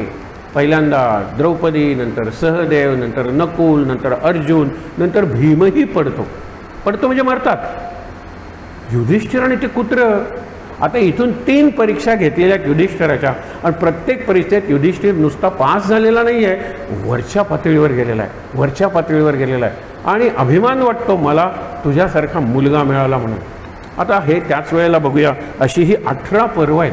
हे 18 पर्व म्हणजे ज्याला बर्ड्स आय व्ह्यू म्हणतात, विहंगमावलोकन आपण महाभारताचं केलं. आता आज आपण आजचे प्रसंग बघूया. पहिला जो प्रसंग आपण बघणार आहोत, आत्ता तुम्हाला सांगितला की काल आपण वैर बघितलं होतं. कुणाचं? द्रुपद राजा आणि द्रोण, हे दोघंजणं कसे विद्यार्थी आश्रमातले. आणि तो म्हणतो, द्रुपद तुला केव्हाही कसली गरज लागली तरी माझ्याकडे ये, मी राजा आहे. तो म्हणतो मी गरीब ब्राह्मण आहे, मला गरज पडेलही. त्याला ती अश्वत्थाम्याची गोष्ट सांगितली, दुधात पीठ कालवून आई देत असते आणि त्याला तो दूध समजत असतो. एकदा मित्राकडे जातो, तिथे खरं दूध मिळतं. आईला येऊन विचारतो, आई म्हणते आपण गरीब आहोत रे, आपल्याकडे गाय नाही आहे, गाय पाळायला आपल्याला परवडणार नाही आहे, म्हणून मी तुला ती देत होते. गाय पाहिजे तर वडिलांना सांग. वडील म्हणतात की त्याला द्रुपदाची आठवण येते. म्हणजे द्रुपदाकडे आता हे जे वैर आहे ना, त्याच्या मागे जी एक गोष्ट आहे ना, ती गोष्ट प्रारब्धाच्या दृष्टीने महत्त्वाची आहे. हा द्रुपद द्यूत खेळत असतो, त्यावेळेला ओळखलत का मला? नाही, असे कितीतरी दाढीवाले माझ्याकडे रोज येऊन जातात. नाही अरे मी द्रोणाचार्य नाही आठवत. अरे आपण एकीकडे तू मला म्हणलं होतास काय? त्यांनी 2 सांगितलं, ते आपण काल बघितलं की एक लहानपणी दिलेली वचनं मोठेपणी पाळायची नसतात, एक, आणि राजाने तर कुठलंच वचन कधी पाळायचं नसतं. आश्वासन जाहीरनाम्यात जे दिलेलं असतं ते न पाळण्यासाठीच असतं, हे त्यांनी उत्तर दिलं. त्यावेळेला द्रोण चिडले आणि म्हणाले, हे खरे ब्राह्मण आहेत ना, लक्षात ठेवा. त्यांनी चिडून जे सांगितलं, चाणक्याने चिडून जे सांगितलं, हे धनानंदा तू कुठल्या मदात आहेस, मदांध झालेला आहेस, लक्षात ठेव. मी माझ्या शेंडीची गाठ सोडतो, I have nothing to lose. ब्राह्मण दरिद्री असला पाहिजे असं सांगितलेलं आहे. हे श्रीमंत ब्राह्मण हे वैश्याकडे झुकले ना, उन्मत्त वैश्याला हे क्षत्रियाकडे झुकले, लाचार क्षत्रियाला शूद्राकडे झुकले. हे विचार करा, ही वृत्ती सांगितलेली आहे. हे वर्ण म्हणजे जन्मावरून नाही ठरलेले. आज किती आपण बघतो ब्राह्मण किंवा मध्यमवर्ग सध्याचा शिकलेला आहे, हे कितीतरी गोष्टी त्याला गमावण्यासारख्या आहेत. आज जर दंगा सुरू झाला दुसऱ्या धर्माचा आणि आपल्या धर्माचा, ते काय भाजी विकतात रस्त्याच्या कडेला वगैरे, विचार करा, त्यांना गमावण्यासारखं आहे काय? पण माझं घर आहे, माझी पत्नी आहे, माझी गाडी आहे, सगळ्याचं नुकसान होऊ शकतं, म्हणून मी घाबरतो. याने नाही घाबरतो. द्रोणाचार्य म्हणजे लक्षात ठेव, एक दिवस असा येईल की तुला बांधून माझ्या पायाशी आणून आपटलं जाईल. त्यावेळेला सगळं राज्य माझं होईल, मी तुझ्या राज्यात येईन. मला राज्य नको, अर्ध राज्य मी घेईन त्या अश्वत्थाम्यासाठी. अर्ध राज्य तुला दान देऊन टाकेन आणि हजारो गायी तुझ्या गोशाळेत म्हणजे गोठ्यात आहेत, त्यातली मला पाहिजे ती एक गाय निवडेन, बाकीच्या गाय तुला दान देऊन टाकेन. मी तुला दान मागायला आलो होतो ना, एक गाय मला दान कर. आणि मी ब्राह्मण आहे, ब्राह्मणाला गोदान केल्याचं पुण्य तुला लभेल. पण तो ऐकायलाच तयार नव्हता. आता अर्जुन वगैरेचं काल आपण बघितलं की सगळं शिक्षण झाल्यानंतर द्रोणाचार्यांनी प्रत्येकाची परीक्षा घेतली. आणि ज्यावेळेला कर्ण आणि अर्जुन समोरासमोर आले त्यावेळेला ही दोन्ही आपलीच मुलं आहेत हे कुंतीच्या लक्षात आलं आणि कुंती बेशुद्ध पडले. म्हणून त्या दोघांच्यातलं जे झालं असतं ते आपण म्हणतो ना ड्रॉ झाले. नाहीतर तिथे भयंकर, तिथेच अर्जुन आणि कर्ण एकमेकाशी लढायला लागले असते. पण ही बेशुद्ध पडली, राजमाता बेशुद्ध पडली, तिला उचलून नेलं आणि द्रोणाचार्यांनी सांगितलं हे आता इथेच पुरे, नंतर बघूया. तिथे ते संपलं. त्याच्यानंतरचा प्रसंग आहे हा. मग द्रोणाचार्य शिक्षण संपल्यानंतर गुरुदक्षिणेचा प्रसंग येतो. हा दुर्योधन म्हणला पाहिजे ती गुरुदक्षिणा मग राज्य आहे माझं. कुठलं राज्य? मी तुम्हाला काल सांगितलं, साध्या मराठीत कोणाच्या बापाचं राज्य होतं ते. साध्या मराठीत लोकांना कळतं. मी जर म्हणलं कोणाच्या पिताश्रींचं राज्य होतं ते, त्याच्यात गंमत येणार नाही. कुणाचं होतं ते राज्य सांगा? पांडूचं होतं. पण पांडू बसला नाही, कारण एक तर त्याला शिकारीचं वेड, नंतर त्याला शाप मिळाला, तो अरण्यातच राहिला. म्हणून याला बसवलं, ज्याला आपण म्हणतो डी ज्युरन डी फॅक्टो. कायद्याप्रमाणे पांडू होता. पांडू नाही तर पांडूचा मुलगा युधिष्ठिर होता. पण फॅक्ट काय होते, युधिष्ठिर वगैरे लहान होते, सगळे दुर्योधन वगैरे लहान होते. म्हणून हा आंधळा बसला आणि याला वाटायला लागले की राज्यच आपलं आहे. हे पुढे सगळं जे शोकांतिका झाली ती ह्याच्यामुळे झाली. पण ठीक आहे, दुर्योधनाने कर्णाला एक गोष्ट केली, काल आपण बघितली. कर्ण म्हणाला मी सूतपुत्र आहे. ते म्हणाले सूतपुत्राशी मी लढत नाही, अर्जुन म्हणतो. आणि अशा वेळेला तो म्हणतो आत्ता मी तुला अंगराज्याचं दान करतो. राज्याभिषेक केलेला आहे तिथे. ज्यावेळेला ते रण म्हणजे मला येतात ते दाखवणं चाललं होतं. प्रत्येकजण आपल्याला कोणतं कौशल्य आहे ते दाखवत होता. अशा वेळेला अर्जुनाची वेळ आली. कर्ण म्हणाला मलाही भरपूर आहेत, मीही शिकलेलो आहे. मग कर्ण आणि अर्जुन समोर येतात. ते समोर यायला नको. त्यावेळेला अर्जुन किंवा बाकीचे द्रोणाचार्य म्हणतात तू सूतपुत्र आहेस, तू क्षत्रियाशी लढू शकत नाहीस. त्यावेळेला तिथल्या तिथे राजमुकुट आणला जातो, भटजींना बोलवलं जातं, मंत्र म्हणले जातात, राज्याभिषेक केला जातो कर्णाला आणि सगळ्यांना ओरडून भीम. तेव्हापासून तो मित्र होतो. नाहीतर त्याला मित्र दुर्योधनाचं व्हायचं काय कारण होतं? कर्णावरचे संस्कार अतिशय चांगले होते, अतिशय चांगले, सुसंस्कृत होता तो. परंतु सूर्य आणि कुंतीचा पुत्र होतो, लग्नापूर्वी झाला म्हणून त्याला सोडून दिलं होतं आणि तरी आता तो तिच्या डोळ्यासमोरच वाढत होता. विचार करा, मुद्दा काय आपला की ज्या वेळेला त्यांनी राज्याभिषेक केला ते राज्य त्याचं नव्हतंच ना, पण त्यांनी दिलं, संपला.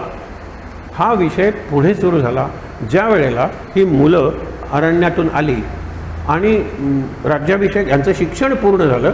शिक्षण पूर्ण झाल्यानंतर गुरुदक्षिणा मला तो द्रुपद आहे ना, द्रुपदाला बांधून माझ्या पायाशी आणून टाका. ही गुरुदक्षिणा मागितल्यानंतर आमच्या डाव्या हाताचा खेळ आहे, कौरव म्हणतात. हे सगळेच आता द्रुपद त्यांना पराभव करतो. शेवटी अर्जुन म्हणाला मी जातो.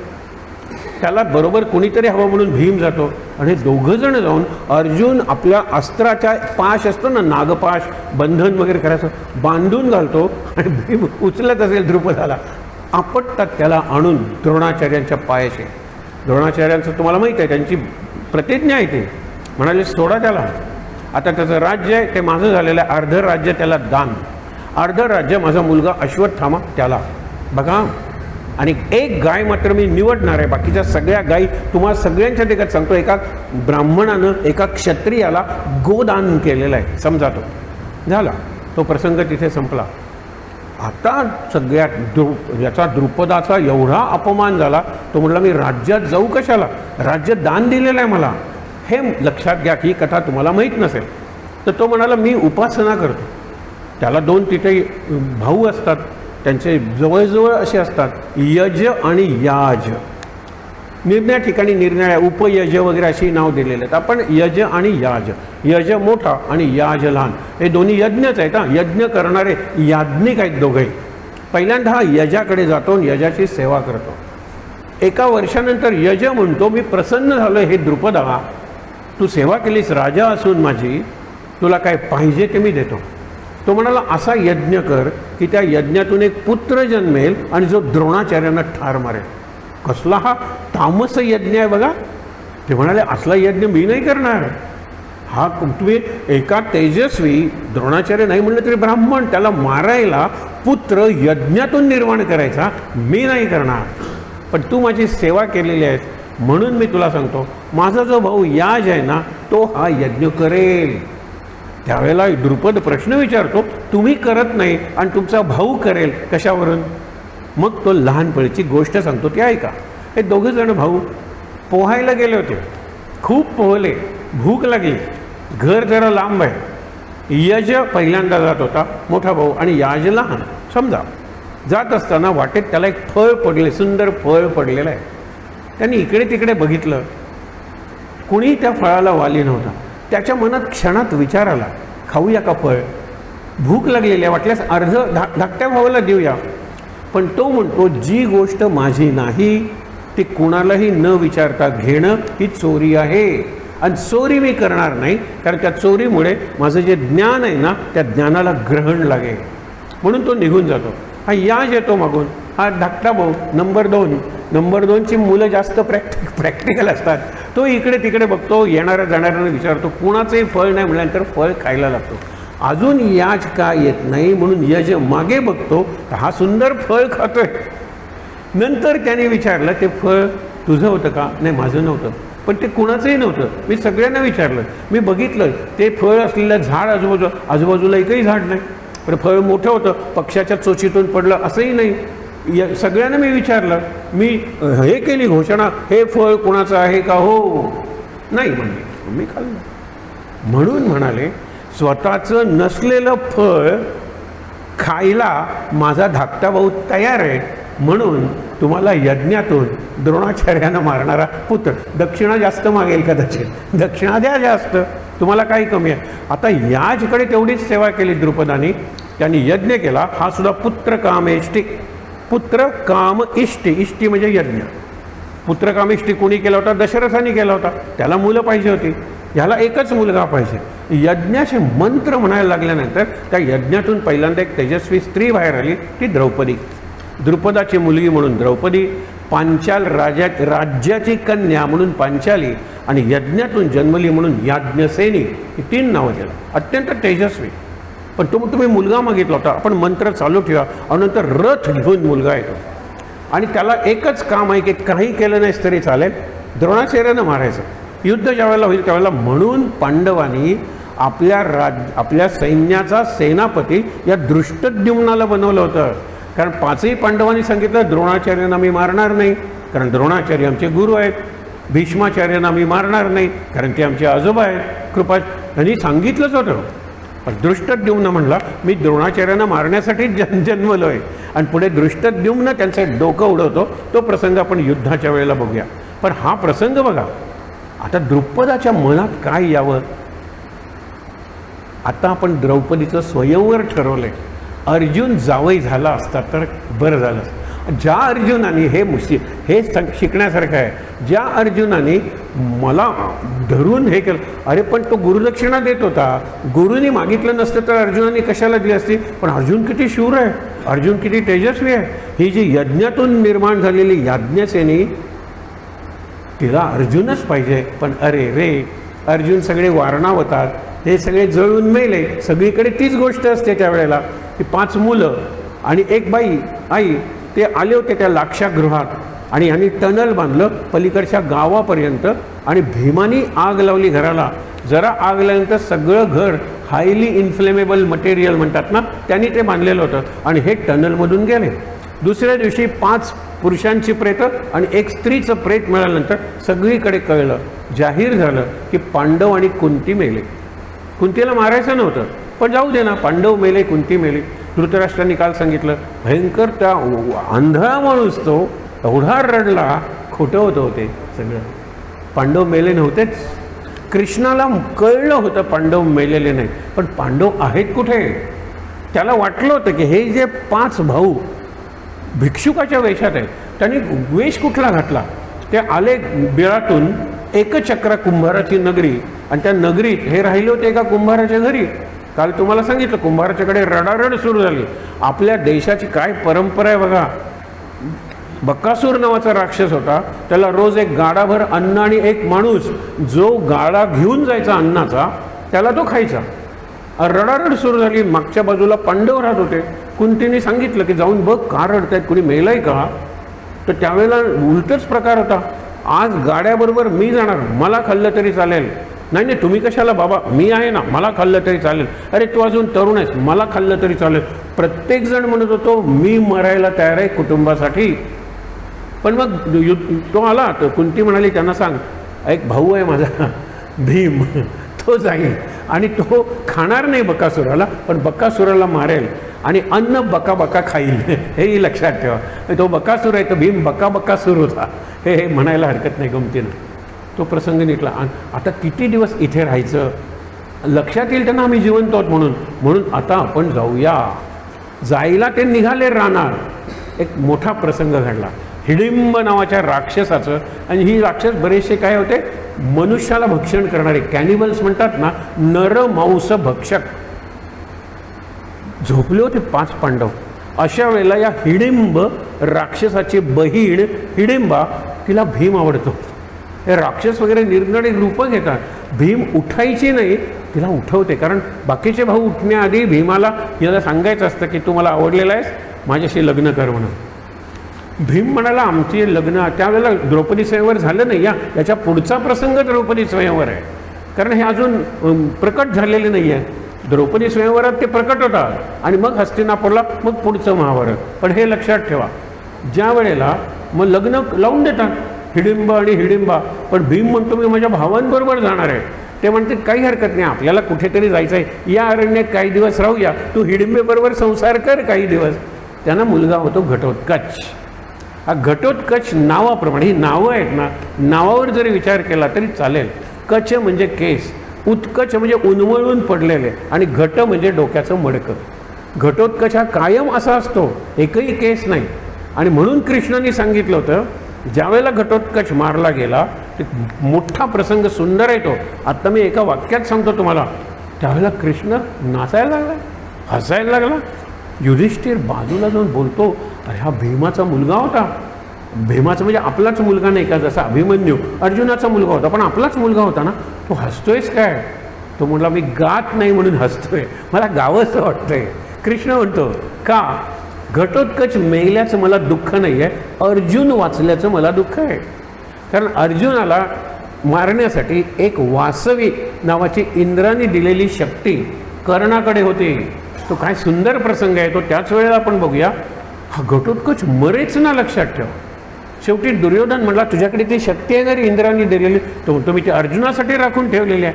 अरे ह्याच्यातून वाचलो तर अर्जुनापर्यंत जाऊ ना, मार याला. आणि मग ती शक्ती मारतावं. त्यावेळेला म्हणाला हा मेल्याचं मला दुःख नाही. एक पाऊल पुढे जाऊन युधिष्ठिरा मी सांगू का, हा जर जगला असता युद्ध संपेपर्यंत, तर युद्ध संपल्यानंतर मी त्याला मारला असता. एक प्रश्नाचं उत्तर दे. हे शिक्षकांनी आणि पालकांनी लक्षात ठेवण्यासारखं आहे. हा घटोत्कच किती दिवस तुमच्याकडे होता. तो म्हटला आत्ता तू आणलास युद्धाला तेव्हा. तो कायम हिडिंबेकडे, कायम राक्षसांच्याकडे. त्याचं ब्रिंगिंग अप, ज्याला संगोपन हे राक्षसांच्याच झालेलं आहे. त्याच्यावरचे संस्कार सगळे राक्षसी आहेत. आणि अशा वेळेला जर जय मिळाला ना, हा आपल्याच्यात, हा भयंकर आहे, मी मारला असता त्याला. असा असंस्कृत माणूस जगणं उपयोगाचं नाही. मी एक शस्त्र म्हणून त्याला वापरला. म्हणजे इतका मोठा होता तो, कुठलेच बाण वगैरे काही नाही त्याच्यावर. आणि तो पडला तेव्हा काही 100 सैनिक कौरवांचे त्याच्या अंगाखाली मेले. असं वर्णन आहे घटोत्कचाचं. इथे जर आता ते वाक्य लक्षात ठेवा, इथे जर काही रुजत नाही आहे बाहेर, तर आत काय रुजणार आहे सांगा बरं. आत कोणता संस्कार रुजणार आहे. अरे घटोत्कचाला तुम्ही शिकवूच शकला नसतात. अरे घटोत्कच मोठ्यांना मान दिला पाहिजे. कोण मोठे, माझ्यापेक्षा कुणी मोठं नाही आहे. अरे आपल्यापेक्षा वयाने जास्त आहे, शक्तीनं जास्त माझ्यापेक्षा. हा असं म्हणणारा घटोत्कच समाजाला संकट होता. म्हणून मी त्याला मारला असता, बरं झालं मेला. पण मी नाचतोय ते अर्जुन वाचला म्हणून. अर्जुन वाचल्याशिवाय तुम्हाला जय मिळणार नाही आहे. बघा हे सगळे प्रसंग आहे. पुढे आता पुढे गेले ते, इतक्यात त्यांना वाटलं, ऐकू आलं की कांपिल्य नावाची नगरी आहे, जी राजधानी आहे एका अर्थाने पांचाळ देशाची, म्हणजे द्रुपदाची. लग्न आलं, द्रौपदी स्वयंवर. स्वयंवर म्हणजे द्रौपदी निवडणार आहे असं नाही आहे. काल आपण बघितलं 2 प्रकारच्या पत्नी असतात, एक राज्यशुल्का आणि दुसरी वीर्यशुल्का. राज्यशुल्का म्हणजे लग्न करण्यापूर्वीच कबूल करायचं की हिचा मुलगा राज्यावर बसेल, ही महत्त्वाची राणी होईल, राजमाता होईल, तर देतो. तिकडे रामायणात कैकेयी आणि इकडे सत्यवती. सत्यवतीच्या मुला म्हणून भीष्माचार्य ब्रह्मचारी राहिले. म्हणून भीष्माचार्य म्हणाले मी लग्न करत नाही म्हणजे मला मुलंच होणार नाहीत आणि मी स्वतः राज्यावर बसणार नाही, पण राज्याचं रक्षण शेवटच्या क्षणापर्यंत करेल. हे जी प्रतिज्ञा आहे ना, ती सुद्धा शोकांतिकेला एका अर्थाने कारणच आहे. भीष्माला आईने सांगितलं होतं सत्यवतीने की माझ्यामुळे तू घेतलेली आहेस प्रतिज्ञा, मी तुला सोडवते, कारण माझी दोन्ही मुलं मेली, त्या मुलांना मुलं झाली नाहीत, एकाचं तर लग्नच झालं नाही, आज वारस नाही आहे कुठल्या सिंहासनाला हस्तिनापूरच्या, तेव्हा तू माझा आधीचा मुलगा आहेस, तुला मी बोलवले लग्नापूर्वीचा कानीन पुत्र, तो आला आणि मी तुला आज्ञा करते. तो म्हणतो आई हे सोडून सांग. मग व्यासानं बोलवते. भीष्म म्हणतात मी माझी प्रतिज्ञा मोडणार नाही. मग व्यासानं बोलवते. व्यास तेच सांगतात की माता मी आत्ताच कुठे माझं अनुष्ठान संपवलेलं आहे, एवढं तेज माझ्यात आलेलं आहे ते सहन होणार नाही. त्या नाजूक अशा राण्या आहेत अंबिका आणि अंबालिका, ती म्हणाली मला थांबायला वेळ नाही. शंतनू गेले, माझी 2 मुलं गेली, भीष्म लग्न करायला तयार नाही आहे, मला खात्री नाही माझ्या जीवनाची, काही हरकत नाही कर. आणि म्हणून बघितलं की अंबिकाला व्यासांचं तेज सहन झालं नाही, तिने डोळे मिटले, अंध धृतराष्ट्र जन्मला. नंतर अंबालिका, तिला व्यासांचं तेज सहन झालं नाही, ती पेल पडली म्हणजे पिवळी पडली, म्हणजे विवर्ण झाली. पांडू जन्मला. पांडुरोग म्हणजे आपण ॲनिमिया म्हणतो ना, म्हणजे हिमोग्लोबिन कमी, तसा तो पांडू होता. हे दोघंजणी योग्य नाहीत राज्याला. आणखीन एकदा तुम्ही निवडा अंबिका आणि अंबालिका, कोणी व्यासांना एकांतात भेटायचं हे तुम्ही ठरवा. दोघी म्हणतात मी नाही. पण मग त्या म्हणतात की अंधारात इतका ठार अंधार करूया आणि आपल्या दासीला पाठवूया. दासी रफ अँड टफ ना, या नाजूक राण्या, पूर्वीच्या राजकन्या. दासीला काही, दासीनं ते व्यासांचं तेज इतकं छान सहन केलं.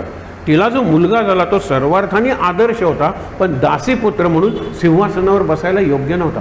म्हणजे व्यासाने पुत्र तयार केले तरी सुद्धा सिंहासनाला योग्य वारस नाही. हे हस्तिनापूरचं सिंहासन आहे. हस्तिनापूर आणि इंद्रप्रस्थ दोन्ही सिंहासनं तशी दुर्दैवीच. काय घटना घडल्या बघा बरं. परत तिथे बसायला कोणी नाही. भीष्म म्हणाले तिथे दगड ठेवलात तरी मी रक्षण करेन आणि मी सगळ्यांपासून या सिंहासनाचं हस्तिनापूरचं रक्षण करेन, पण मी सिंहासनावर बसणार नाही आणि मी लग्न केलं नाही म्हणून मला मुलं होण्याचा प्रश्नच नाही. हे सगळं घडत असताना ती सत्यवती म्हणाली आता काय करायचं. मग हा आंधळा बसलेला आहे यौवराज्याविषयी, आता कुणाला युवराज नेमायचं. प्रिन्स चार्मिंग म्हणतात त्याला, तो प्रिन्स म्हणजे हा राजा आता लिगली नाहीच आहे. आज युवराज कुणाला नेमायचं. दुर्योधन झाला तो प्रश्नच नाही, तेच सिंहासन चालू राहिलं. पण जर युधिष्ठिर झाला युवराज तर युधिष्ठिर सिंहासनावर बसेल आणि धृतराष्ट्राला सिंहासनावर उतरावं लागेल. हे भीष्मानंही पटलं, कृप द्रोणांनाही पटलं आणि विदुरालाही पटलं. पण दुर्योधन म्हणणार माझे वडील बसलेले आहेत, मी बसणार. म्हणून कालची ती परीक्षा शिक्षा देताना दुर्योधनाने कशी शिक्षा दिली. यांनी प्रत्यक्ष खून केलेला आहे, त्याला 40 वर्ष.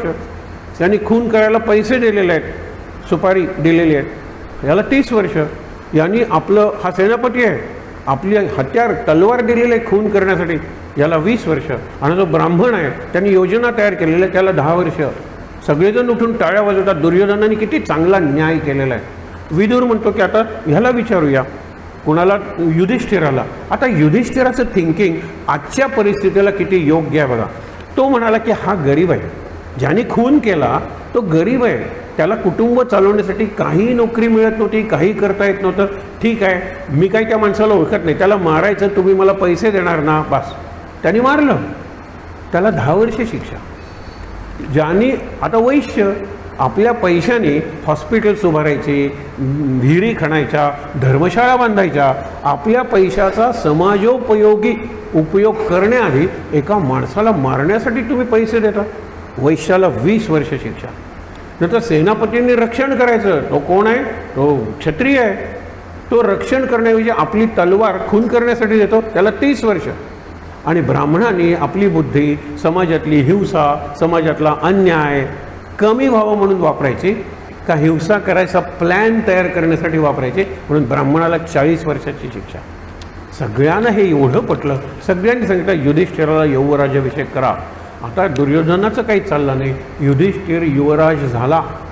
युवराज झाल्यानंतर वर्षभर तो युवराजपद राहिलं, पण यांची भांडणं काही थांबे नाही. आणि भांडणं थांबताना दिसली की आगीत तेल कोण ओटायचा? शकुनी होताच ना. नवीन कल्पना सुचवायचा. असं करता करता भीष्माचार्य म्हणाले, हा वाद कायमचा संपूया, आपण राज्याचे 2 भाग करूया. अर्ध राज्य दुर्योधन वगैरेला, अर्ध राज्य युधिष्ठिर वगैरे. युधिष्ठिर समजूतदार आहे, त्यांच्या बाजूनी कृष्ण आहे, त्याचीही समजूत काढता येईल. हे जे अर्ध राज्य आहे यमुनेच्या पश्चिमेकडे किंवा गंगेच्या आपण म्हणूया दक्षिणेकडे, की जिथे काहीही नाही आहे, फक्त खांडव वन म्हणलेलं आहे. खांडव नाव त्याचं, आणि वन म्हणजे अरण्य. सगळे साप विषारी, सगळे विषारी जनावरं. त्याचा काय उपयोग आहे? भीम म्हणाला आमच्या कृष्णाने खून केली, काय काही हरकत नाही, घ्या तुम्ही. मग कृष्णाला आनंद झाला, आता आपल्या हक्काचं राज्य आपल्याला मिळालं ना. या खांडव वनाचं खांडवप्रस्थ म्हणजे मोठा राज्य करूया आणि त्याची राजधानी इंद्रप्रस्थ बनवूया. कारण अर्जुन इंद्राचा मुलगा आहे आणि इंद्र देवांचा राजा आहे. देवांच्या राजाची राजधानी वाटावी असं इंद्रप्रस्थ तयार करूया. आता इथे जो प्रसंग आहे तो बघा, जरा निराळा प्रसंग आहे. ज्या वेळेला त्यांनी सांगितलं की आपल्याला वसवायचे असेल, हे वन जाळलं पाहिजे की नाही, वन जाळलं पाहिजे, हे कळल्यानंतर अग्नी तो पुरुषाचा म्हणजे माणसाचा वेश घेऊन आला अग्नी, आणि म्हणाला इथे ऋषींनी यज्ञ केलेत आणि यज्ञात सारखी ती तुपाची धार तुपाची धार तुपाची धार, कंटाळलोय तूप खाऊन. अग्नी आहे मी, मला शाकाहार चालतो, मांसाहार चालतो, सगळं चालतं. मला रुची पालट म्हणून जरा निरनिराळ्या जनावरांचं मांस द्या ना, मला ती आहुती पाहिजे. कोण म्हणतो? अग्नी. कृष्ण म्हणाला काही हरकत नाही. अर्जुनाला त्यांनी सांगितलं हे सगळं जे आपल्याला मिळालेलं आहे, एक प्राणी बाहेर, सापसुद्धा बाहेर जाता कामा नये, अशा पद्धतीने आपण शरसनांना आग लावूया. सगळे मेले की. तक्षक वाचला कारण तक्षक नव्हता म्हणून, पण तक्षकाचं कुटुंब, तक्षकाचे भाऊ हे सगळे गेले, जाळून मारलं. मयासूर की जो मायावी नगरी तयार करत होता तो आला, त्याला परत ढकलायला लागला. त्यावेळेला तो म्हणाला मी तुमच्या उपयोगी पडेन, मला तुम्ही मारू नका, आश्रय द्या. म्हणून त्याला केलं. आणि या मयासुराने जी मयसभा रचली त्यात ठिणगी पडली. कशाची? युद्धाची. तो प्रसंग पाहून आपण थांबणार आहोत, पण त्यापैकी त्याच्या आधी हे लक्षात घ्या. झालं, इंद्रप्रस्थ तयार झालं, मय गेला, त्यांनी पुढे मयसभा बांधून दिली. लक्षात ठेवा, मयसभा. आणि इकडे द्यूत भवन, ते मयानी बांधलं नाही, ते मोठं बांधलं म्हणून तिथे द्यूत खेळलं गेलं. ही सभाच आहे, सभापर्वच आहे. विचार करा, ज्या वेळेला आता इथे राज्य तयार झालं, इंद्रप्रस्थ तयार झालं, इंद्रप्रस्थात राजा म्हणून, एका अर्थाने सम्राट पण राजा म्हणून युधिष्ठिराला दुसरा राज्याभिषेक झाला. आणि तिसरा राज्याभिषेक केव्हा? युद्ध संपल्यानंतर हस्तिनापूरचा राजा युधिष्ठिर म्हणून तिसरा राज्याभिषेक झाला. पण मुकुट तुम्हाला सांगतं, प्रत्येक वेळेला काहीतरी घडायचं आणि मुकुट त्याच्या डोक्यावरचं जायचं. आता वनवासात काही ते मुकुट घालून गेले होते नाही, सगळे मुकुट. दुर्योधन म्हटलं तुमचे मुकुट आमचे झाले, तुमचे राजवस्त्र आमची झाली. आणि म्हणून जसे वल्कल घालून राम वगैरे गेले, तसे अंगावरच्या साध्या वस्त्रांविषयी हे पांडव आणि द्रौपदी गेलेले आहेत वनवासाला. ते वनवासाला जाताना प्रत्येकजण कोणती कृती करत होता हे व्यासानेच दाखवावं. प्रत्येकजण घाबरले, कौरव प्रत्येकजण निरनिराळी कृती करत होता. ते बघूया, ते त्यावेळेला बघूया. पुढचंच पर्व आहे वनपर्व. आज वेळ मिळणार नाही म्हणून आज आता पुढचा. मग व्यास म्हणतात की युधिष्ठिरा, आपल्या वंशात कोणीही राजसूय यज्ञ केलेला नाही. मी गमतीनं म्हणतो, असूया म्हणजे मत्सर. सर्व राजांच्या मनात आपल्या वैभवाचं प्रदर्शन करून, आपल्या सामर्थ्याचं प्रदर्शन करून एक प्रकारचा मत्सर निर्माण करायचा. केवढं वैभव आहे इथे, हे किती समर्थ आहेत आणि ह्यांचा पराभव कोणी करू शकणार नाही. बरोबर हेच शकुनी आणि दुर्योधनाच्या मनात झालं. नंतर तरी म्हटला कशाला करायचा, नारद आले. नारद म्हणाले मी स्वर्गात गेलो होतो आणि अनेक तुमच्या आधीचे पूर्वज राजे, पण 2 राजे महत्त्वाचे, तुमचे वडील पांडू आणि तुमच्या आधीचे खापर पंजे वगैरे असतील तो शंतनू, दोघेही दुःखी आहेत.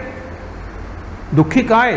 कारण ते स्वर्गात गेलेत, पण स्वर्गाच्या आतल्या भागात म्हणजे इंद्र सभेत गेलेले नाही. गमतीनं मी तुम्हाला सांगतो, मेनका नाचते, यांना घुंगरांचा आवाज आहे, मेनका दिसत नाही, कारण आत प्रवेश नाही आहे, आतल्या खोलीत प्रवेश नाही आहे. तुम्ही राजसूय यज्ञ करा की ते ऑटोमॅटिकली वरच्या वर्गात जातील, म्हणजे आत जातील. आता दोघांनी सांगितलं, व्यासानी आणि नारदानी, तर राजसूय यज्ञाची तयारी सुरू झाली. राजसूय यज्ञ हा पांडवांच्या दृष्टीने, कृष्णाच्या दृष्टीने, महाभारताच्या दृष्टीने अत्यंत महत्त्वाचा असा यज्ञ आहे. पण त्यापूर्वी राजसूय यज्ञात आपलं सगळं वैभव, सगळं सामर्थ्याचं प्रदर्शन करायचं असतं. प्रदर्शन करायला युधिष्ठिर तयार नाही, पण तो म्हणतो यज्ञाचा भाग आहे, सगळी संपत्ती मांडून ठेवायची असते, प्रदर्शन घडवायचं असतं, काय हरकत आहे. पण कृष्ण म्हणला एक अडचण आहे. आता ही अडचण लक्षात घ्या. जरासंध नावाचा राजा आहे, तो आपला विरोधी आहे, कारण त्याचा जावई जो कंस, त्याला मी मारलं. कृष्ण सांगतो कंसाला मारल्यामुळे त्याच्या जो 2 मुली, एकीचं नाव अस्ती आणि दुसरीचं नाव प्राप्ती, याला कंस म्हणायचं. अस्ती ते आहेच आणि नाही ते प्राप्त करीन, सतत वखवखलेला कंस. कंसाला मारल्यावर त्या रडत गेल्या. मगध म्हणजे आपण सध्या पाटणा बिहार म्हणतो तिकडे, त्याचा तो राजा होता जरासंध. आणि रडत, माझ्या 2 मुलींना विधवा करतो, मी तुला संपवतोच. 18 वेळा स्वाऱ्या केल्या आपल्या सैन्यासह. त्याच्यात कृष्णाची बुद्धी सांगितलीच पाहिजे आत्ता, म्हणजे तुम्हाला कळेल. हे 2 त्यांचे सेनापती होते, एकाचं नाव होतं हंस आणि दुसऱ्याचं नाव होतं डिंभक. हे एक सुख्या भावासारखे असायचे. याच्या मनातलं त्याला कळायचं, त्याच्या मनातलं ह्याला कळायचे. हे 2 आघाड्या म्हणजे फ्रंट्स उघडायचे आणि शत्रूला हे करायचे. प्रत्येक वेळेला कृष्णाचं सुदर्शन चक्र, कृष्णाची कौमुदकी गदा, कृष्णाचं शारंग पाणी म्हणजे धनुष्य आणि बलरामाचा नांगर आणि बलरामाची गदा, यामुळे त्यांनी स्वाऱ्या परतवून पाठवल्या. पण मथुरेत होते, कंस मथुरा तिथे राहिले. मथुरेतल्या लोकांचं नुकसान व्हायला. आता सध्या युद्ध चालू आहे, लक्षात ठेवा. युद्ध कुणी जिंकू दे, पण जिथे चालू आहे त्या लोकांचं काय नुकसान हो. एक इमारत उभी राहिलेली नाही, एक शाळा नाही, एक हॉस्पिटल नाही, काही नाही. जिथे युद्ध होतं ना तिथे एक लक्षात ठेवा, हा निराळा विषय वाटेल पण सांगतो. 2 महायुद्ध युरोपमध्ये झालेले आहेत. पहिलं जर्मनीत झालं आणि नंतर हे अमेरिका वगैरे सगळं. 3रं महायुद्ध जर झालं तर ते अमेरिका आणि युरोपच्या बाहेर झालं पाहिजे. आशिया किंवा आफ्रिका हे अनरिटन अंडरस्टँडिंग आहे. म्हणून सध्या इस्रायल वगैरे एशियन कंट्रीज आहेत ना, गल्फ वगैरे सुरू झालं ते इथेच चालू ठेवूया. Let's escalate the war. आपली शस्त्र वगैरे खपतील वगैरे, हे भाष्य करत नाही, पण असाच विचार कृष्ण वगैरे नाही केलेला आहे. हा गंमत बघा ना, की ज्या वेळेला हा राजसूय यज्ञ करायचं ठरवतो त्यावेळेला म्हणाला की त्याच्यावर आम्ही परतवल्या, मी माझी बुद्धी वापरली. शेवटी त्याचा एक सेनापती कालयवन नावाचा, यवन म्हणजे ग्रीक, आपण मुस्लिम वगैरे म्हणतो ना, तेव्हापासून ग्रीक केवढा मोठा हत्तीवर बसून आलेला आहे. आणि ते सांगितलंच पाहिजे म्हणजे आपल्याला पुढे जाता येईल. म्हणून जरासंधाला मारलं पाहिजे, नाही तर जरासंध माझाही शत्रू आहे, कारण आम्ही 18 वेळा त्याला परत पाठवले. हंस आणि डिंभकाला मारण्याशिवाय उपाय नाही. पुढे त्यांनी जी युक्ती वापरली की अश्वत्थामा नावाच्या हत्तीला मारलं आणि सगळीकडे बातमी अश्वत्थामा मेला. यांनी सांगितलं होतं की अत्यंत मला जवळ असलेल्या व्यक्तीचा मृत्यू झाला तर मी शस्त्र खाली ठेवेन आणि मग मला कोणीही मारावं. हा कोणाचा पण होता? द्रोणाचार्यांचा. एरवी द्रोणाचार्यांना मारणं त्या दृष्टद्युम्नाला शक्य होतं का? शक्यच नव्हतं. पांडव वगैरे त्यांना मारणारच नव्हते. म्हणून अश्वत्थामा मारला. सगळ्या सैन्यात बातमी पसरवली अश्वत्थामा मेला आणि अश्वत्थामाला दूर लढत ठेवलं. म्हणजे अश्वत्थामा काय करतोय जिवंत, जोपर्यंत युधिष्ठिर मला सांगत नाही तोपर्यंत मी मान्य करत नाही. कृष्णाने सांगितलं युधिष्ठिराला, तू खोटं बोल. त्याला ते विचार अश्वत्थामा मेला का? तर हो म्हणला मी बोलणार नाही. अर्धसत्य बोल. अश्वत्थामा मेला, नरो वा कुंज रोवा. हत्ती मेला का माणूस मेला? अश्वत्थामा म्हणजे एकच माणूस, द्रोणाचार्यांचा मुलगा, ते मला माहीत नाही. अश्वत्थामा मेला द्रोणाचार्य विचारतात. आणि हा नरो वा कुंजरोवा म्हणणार. इतक्यात नरो म्हटल्यानंतर कृष्णाने शंख वाजवला. पुढचे शब्द हा म्हणाला, पण द्रोणाचार्यांना ऐकू आले नाहीत. हे कृष्णाची बुद्धी आहे. अश्वत्थाम हतः मेला नरो. अश्वत्थामा नावाचा माणूस मेला आणि अश्वत्थामा फक्त माझा मुलगा मेला म्हणल्यानंतर त्यांनी शस्त्र खाली ठेवली आणि मग धृष्टद्युम्नाने जाऊन त्यांचं डोकं उडवलं. हे कोणालाही आवडलं नाही, पण त्याच्याशिवाय द्रोणाचार्य मरणारच नव्हते. ती युक्ती आधी इथे वापरली. युद्ध नंतर सुरू झाले ना, अजून युद्धापर्यंत पोचलोच नाही होत आपण. हंस आणि डिंबक हे टेलिपथीसारखे लढत होते, शत्रूला मारत होते. हंस नावाचा हत्ती मारला कृष्णाने, आज सगळीकडे पसरवलं. इकडे डिंबक एका आघाडीवर लढत होता, हंस दुसऱ्या आघाडीवर लढत होता. इकडे हंस मेलाच नाही, हत्ती मारला आणि डिंबकाकडे न्यूज पोचवली काय की हंस मेला. काय हंस मेला? हो हंस मेला रे, खरंच हंस मेला. हंस मेला, माझा मित्र जर मेलाय तर जगण्यात काही अर्थ नाही, म्हणून डिंबकाने पाण्यात उडी टाकून आत्मविसर्जन केलं. डिंबक आपोआप मेला. झालं. आता इकडे हंसाकडे येऊन कृष्ण काय सांगतो, बातमी पसरवतो, अरे हंस नावाचा हत्ती मेला. त्यांनी कन्फर्मही केलं नाही तुझ्या मित्रांनी. हंस मेला म्हणल्यानंतर त्यांनी उडी टाकून जीव दिला, तो खरंच मेला आहे. जो नुसता तू मेला या कल्पनेने ज्याने आत्महत्या केली, तू कसा जगतोस रे? हां, तू नकोस का? तो म्हणतो खरंच माझ्या मित्रांनी मी मेला या कल्पनेने जर जीव दिला असेल तर प्रत्यक्षात त्यांनी जीव दिला आहे, मलाही जीव दिला पाहिजे. कृष्णाने बिलकुल न लढता हे दोन सैनिक गेले, सेनापती. कंसाचं नाही, जरासंधाचं बळच कमी झालं. तरी त्याच्याकडे कालयवन नावाचा एक राक्षस होता, त्याला पाठवलं. ही शेवटची 18वी लढाई. परत पाठवलेल्या आहेत लढाया. आणि म्हणून माथुरांना किती त्रास द्यायचा, मथुरेत राहणाऱ्या लोकांना, म्हणून द्वारका वसवली. द्वारका खूप दूर होती. त्यांनी नंतर आपली गदा फेकलेली आहे जरासंधाने, आणि ती गदा मगध आणि द्वारका याच्यामध्ये 100 योजनांचं अंतर होतं. योजना म्हणजे कितीतरी किलोमीटरचं. तर 99 किलोमीटरवर त्यांनी गदा अशी फेकली होती, द्वारका नष्ट झाली असती. पण द्वारका दूर होती आणि अलीकडे त्याची गदा, आणि ती गदा तिथे रुतली आणि जरासंधाने युद्ध, म्हणजे आता काही करण्यात अर्थ नाही. आता जरासंधाची आणखीन एक गोष्ट सांगतो. 100 राजांना मी पकडणार, त्यांना मारणार आणि नरमेध करणार. अश्वमेधमध्ये घोड्याला मारायचं आहे, तुम्ही बोकडाला मारा, त्याला तुम्ही निरनळी नाव होती. नरमेध, 100 राजे, त्यांचे राज्य जिंकणार, त्यांचं सैन्य वगैरे सगळं माझं होणार. हा कंसाचा सासरा आहे, लक्षात ठेवा. हा कौरवांच्या बाजूनेच लढला असता. अरे पुढे कृष्णाला सगळं दिसत होतं ना. त्यांनी 86 राजे तुरुंगात टेकलं. त्याला 14 राजे पाहिजे होते, 14. आणि तो म्हणाला पांडवांच्याकडे गेलो ना ते एका याच्यात मला 14 मिळतील, निरनिराळे त्यांची राज्य असलेले. वाट बघत होता. 86 राजे तुरुंगात, 100 झाले, अजून 14 की त्यांना मारून त्यांच्या रक्ताने अभिषेक करणार होता. त्या यज्ञाला नरमेध कुणीही केला नाही, एवढा क्रूर आहे तो. कृष्णाने एका याच्यात बघा कसे 2-3 गोष्टी साधल्या. तो म्हणाला पण जरासंधाला मारलं पाहिजे. तो म्हणाला जाऊया, सैन्याने मरणार नाही आहे तो, त्याच्याकडे या 86 राजांचं सैन्य आहे की, तो कसा मारणार आहे? प्रचंड सैन्य आहे त्याच्याकडे, प्रचंड पैसा आहे, प्रचंड सामर्थ्य आहे. त्याला आपण जरा युक्तीनं मारला पाहिजे. म्हणून या सगळ्यांनी भिक्षुकांचे वेश घेतले आणि जरासंधाच्या राजधानीत आले मगधला, आणि त्याचा जो राजवाडा आहे मागच्या दाराने प्रवेश केला. पुढच्या दाराने का नाही प्रवेश केला तो विचारतो. तो म्हणतो आम्ही ज्या हेतूने आलेलो आहोत तो हेतू मागच्या दाराने येऊनच साध्य करण्यासारखा आहे. आम्ही तुझे मित्र नाही आणि आम्हाला तुझ्याकडून काही नको आहे. ज्याला काही पाहिजे तो पुढच्या दाराने येतो, पैसे पाहिजे, जरा काहीतरी दान द्या, तो मित्र असतो तो. आम्ही तुझे मित्रही नाही आणि आम्हाला तुझ्याकडून काही नको आहे. आम्ही तुझा नाश करायला आलेलो आहे. आव्हान दिलं, नाश. एक लक्षात ठेव, आत्तापर्यंत तू मथुरेवर कितीतरी हल्ले केलेस. तुझा शेवटचा जो कालयवन आला होता त्याला मी कसं मारलं. कृष्णाला माहिती सगळ्या जगाची होती. मी नेहमीच म्हणतो की जर तुम्ही IT युनिव्हर्सिटी काढली, त्या IT युनिव्हर्सिटीचा eternal chancellor is Krishna. Information technology, त्याच्याकडे इन्फॉर्मेशन आहे आणि टेक्नॉलॉजी जो आहे, सुदर्शन चक्र वगैरे टेक्नॉलॉजी आहे. केवढी माहिती आहे हो त्याला. काल तुम्हाला सांगितलं दुर्योधनाला उभं केलं होतं.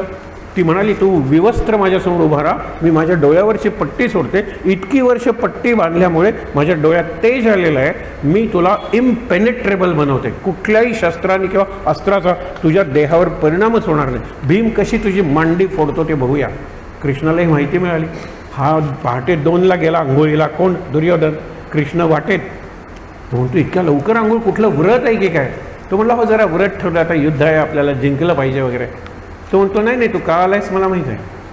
तू आपल्या आईसमोर विवस्त्र अवस्थेत उभा राहणार आहेस आणि तुझी आई गांधारी पट्टी सोडून तुझ्या पायापासून डोक्यापर्यंत बघणार आहे आणि तिची दृष्टी अशी आहे की तुला वज्राने सुद्धा भेद घेता येणार नाही, मारता येणार नाही, असा अभेद्य तुला बनवणार आहे आई तुझी. हो, तुला कसं कळलं? ते कळलं म्हणाला, पण हे वाईट नाही करे. तो म्हणतो काय वाईट आहे? तो म्हणतो आता तू मोठा झाला आहेस, आईसमोर विवस्त्र अवस्थेत उभा राहिलास आणि बाकीचे लोक म्हणायला लागले आईबरोबर तुझे अनैतिक संबंध आहे. याला मात्रागमनी म्हणतात, म्हणजे आईशी वाईट संबंध. तो म्हणतो लोकांना कसं कळेल? मला कळलं ना. हे कृष्णाचं कळीचं वाक्य आहे. मला कळलं ना, सगळ्या लोकांना कळवण्याची जबाबदारी मी घेतो. मग करू काय कृष्णा? नाही, ही जी तुझी मांडी आहे ना, त्या झाक, मांड्या झाक, बाकीचा देह तुझा होईल. म्हणतो मांड्या कशाने झाकू? निदान पानं फुलं यांची चड्डी घाल. आता रात्री 2ला कुठे मिळायचे? मी आणली आहे ना. कृष्णाने चड्डी घेऊन आला होता तो, पानांनी, केळीची पानं, फुलं वगैरे घालून. ती त्याला वाटलं काही हरकत नाही, यातून हिचा अभेद्य जर आहे, ब्रह्मास्त्राला सुद्धा काही माझ्यावर पडणार नाही, ह्याच्यातून जाईल तिची दृष्टी. पण तिथे कव्हर झालं. ते कव्हर झाल्यामुळे तिने वरती अशी बघत आली आणि मांड्यांच्या तिथे त्याची ती चड्डी बघितल्यानंतर गांधारी विचारते वाटेत कृष्ण भेटला का रे तुला? त्यावेळेला तो म्हणाला हो. हे कृष्णाचा आता या कारस्थान म्हणणार का तुम्ही? मला पुढचं युद्ध जिंकलं आहे, ती युद्धनीती आहे. हा ज्याला म्हणतो ना वॉर टॅक्टिक्स और वॉर स्ट्रॅटेजी, त्या स्ट्रॅटेजीचा भाग आहे हा. कृष्णाने पुढचं सगळंच त्याला अभेद ना. त्या भीमाच्या प्रतिज्ञा कशी पुरी होणार होती? जर गांधारीने मांडीवरही त्याच्या बघितलं असतं तर भीमाच्या किती गदा मारल्या असत्या तरी काही झालं नसतं. गंमत बघा. शेवटी त्याचा तो वध झाला. मगाशी मी तुम्हाला एक गोष्ट सांगत होतो ती अर्धी राहिली. मोठा पुतळा बनवला होता अगदी भीमाच्या आकाराचा. हे सगळे मारले गेले. नमस्कार करायला युधिष्ठिराला पहिल्यांदा. युधिष्ठिराला कृष्णाने सांगितलं गांधारी प्रचंड रागवलेली आहे, तिच्या सगळ्या मुलांना तू मारलेलं आहेस, कारण तू रणांगणात होतास, तू चुकवू शकला असतास. माझ्यावर रागवलेला आहे. मला तिने शाप दिला की जशी माझी मुलं मेली ना तशी तुझी सगळी मुलांनी नातवंड तुझ्या डोळ्यादेखत मरतील. कृष्ण हसला. युधिष्ठिर म्हणला ही हसण्याची गोष्ट आहे का? जे मला माहीत होतं ते तिने सगळ्यांच्या देखत सांगितलं. मला माहीत होतं ना माझी मुलं यादवी मरणार आहेत, तिने काही नवीन सांगितलेलं नाही आहे. एक तुला सांगतो, तू नेहमी तिच्या पायाला स्पर्श करून नमस्कार करतोस. आता 13 वर्ष दूर होतास, त्याच्यानंतर युद्ध, आता तू तिचे पाय घट्ट पकडशील म्हणून तुला सांगतो दुरून नमस्कार कर. महामाते गांधारे नमस्कार करतो. तू जर केलंस तर तिच्या फटीतून ती तुझ्याकडे बघेल, तुझी बोटं जळतील. युधिष्ठिर म्हणला मला पटत नाही आहे. त्यांनी केलं आणि गांधारीच्या त्या तेजानं त्याची बोटं जळली ना. मग आता उपयोग करून त्यांनी नंतर ती भाजली होती. झालं. भीम म्हणला मी काय त्यांना नमस्कार वगैरे करणार नाही आहे. पण तरी गंमत बघा, ज्या वेळेला तो म्हणतो भीमा ये रे ये, कोण म्हणतो? धृतराष्ट्र. धृतराष्ट्राच्या बाहूचं जे बल होतं ना ते 4 जण होते. एक बलराम, दुसरा भीम, तिसरा दुर्योधन आणि चौथा धृतराष्ट्र. एवढं बळ होतं. त्यांनी ठरवलं होतं की भीम नमस्कार करायला आला की त्याला सांगायचं भीमा तू शूर आहेस, माझ्या सगळ्या मुलांना तू मारलंस, पण मला तुझा अभिमान वाटतो, नमस्कार करू नकोस, आलिंगन दे. आणि आपल्या शक्तीनं भीमाच्या हाडांचं चूर्ण करायचं, मारून टाकायचं ठार. हे कृष्णाला माहीत होतं. कृष्णाने केलं काय की अगदी अलगद तो पुतळा आणला आणि भीम नमस्कार करतोय, सांगतोय त्याला भीम नमस्कार करतोय. धृतराष्ट्र म्हणतो नमस्कार करू नकोस, आलिंगन दे भीमा. आणि तो आलिंगन त्या पुतळ्याला देतो. कडकड कडकड आवाज होत तुकडे तुकडे त्या लोखंडाच्या पुतळ्याचे होतात आणि ते पडतात. धृतराष्ट्राला मेल्याहून मेल्यासारखं इतकी लाज वाटली त्याला, कारण त्याच्या मनातला हेतू जो होता तो सिद्ध झाला ना. आणि ती सगळी शक्ती गेल्यानंतर तो भीमाला म्हणतो आता नमस्कार कर. धृतराष्ट्राला भीम म्हणाला मी नाही नमस्कार करणार, दुरून करेल. हे सगळीकडे कृष्ण त्यांना सांभाळत होता. आणि सगळीकडे कृष्ण. आता जरासंधाची गोष्ट सांगून थांबूया, कारण राजसूय यज्ञापासून उद्या सुरुवात करूया. जरासंध वध हा फार महत्त्वाचा आहे. जरासंध कंस, रुक्मिणीचा भाऊ रुक्मी, शाल्व नाव दंतवक्त्र, हे सगळे शत्रू होते. आणि जरासंध हा यांचा शत्रू कृष्णाचा, म्हणून दुर्योधन जरासंधाचा मित्र. कल्पना करा, जरासंधाला मारण्यासाठी त्याच्याकडे पोहोचले. जरासंध नाव कसं आलं? हा जन्मला तेव्हा नाही, नॉर्मल डिलिव्हरी ना, पोर निघे ना, ओढून काढावं लागलं, 2 तुकडे झाले. राणी म्हणते त्याची आई की कोणाला कळू नये हे असं मूल झाले, उकिरड्यावर नेऊन टाक, कुत्री वगैरे खाऊन टाकते. त्यांनी उकिरड्यावर ते 2 तुकडे टाकले. इतक्यात जरा नावाची एक जशी चेटकीण असते की नाही, तशी जरा शक्ती असलेली पण राक्षसी वृत्तीची, तामस वृत्तीची आली. ती म्हणाली, अरे रे, त्या जरेकडे एक शक्ती आहे की ती संध म्हणजे संधी चिकटवते, जोड. तिने मंत्र म्हणले आणि त्याला चिकटवलं आणि त्याला वरदान दिलं की कोणीही तुझे तुकडे जरी केले ते तुकडे पुन्हा येऊन जोडतील, कुणी फेकले पुन्हा येऊन जोडतील, कारण मी मंत्र म्हणलेला आहे. आणि नंतर इतकं तेजस्वी पोर होतं ते. विचार करा, जरासंध. मग आणतात परत. मग आता राणीला मूल झालं, मूल तेजस्वी आहे, बरं आहे. जरासंध हे कृष्णाला माहीत होतं. तो म्हणाला, भीम आणि तू यांचं द्वंद्वयुद्ध खेळूया, आणि द्वंद्वयुद्धात जर पराभव झाला तर मग हारला. पण भीमाने तुझा पराभव केला, ठार मारायचं जरासंधाला. आणि भीमाने त्याला एका पायावर आपला पाय ठेवला, दुसरा पाय करून त्याचे 2 तुकडे केले, फेकून दिले, पुन्हा ते येऊन जोडले गेले. कितीतरी दिवस युद्ध चाललंय. कृष्ण म्हणतो, वापर ना भीमा तुझी बुद्धी. आणि शेवटी हा मरणार कसा म्हटल्यानंतर, उद्या माझ्याकडे बघत त्याचा 2 तुकडे कर. भीमाने त्याला पाडला, एका पायावर आपला पाय ठेवला, दुसऱ्या हाताने वर उचलला, 2 तुकडे केले. त्यावेळेला कृष्णाने एक काडी घेतली, काडीचे 2 तुकडे केले. उजव्या हातातला तुकडा डावीकडे टाकला, डाव्या हातातला तुकडा उजवीकडे टाकला. भीमाला कळलं, त्यांनी एक तुकडा म्हणजे उजवा भाग होता तो डावीकडे टाकला, डावा भाग उजवीकडे टाकला. असा संध कसा होणार होता? असा तो चिकटणार नव्हता. ते तुकडे एकमेकावर आपटत राहिले. असे होते ते जोडले जात होते, असे होते ते आपटत राहिले आणि जरासंध मेला. जरासंधाला मारल्यानंतर आता राजसूय यज्ञ करूया. आणि मग ते राजसूय यज्ञाची कथा आपण उद्यापासून सुरू करणार आहोत. महाभारतात एवढ्या कथा आहेत, आपल्याला जमतील तशा आपण बघणार आहोत. पण राजसूय यज्ञ झाला ना, आणि द्रौपदीचं ते द्यूत आणि ती विटंबना झाली की अर्ध महाभारत संपलं, जास्तच अर्ध्यापेक्षा. आहे त्या ठिकाणी ताट बसूया, डोळे मिटूया, शांत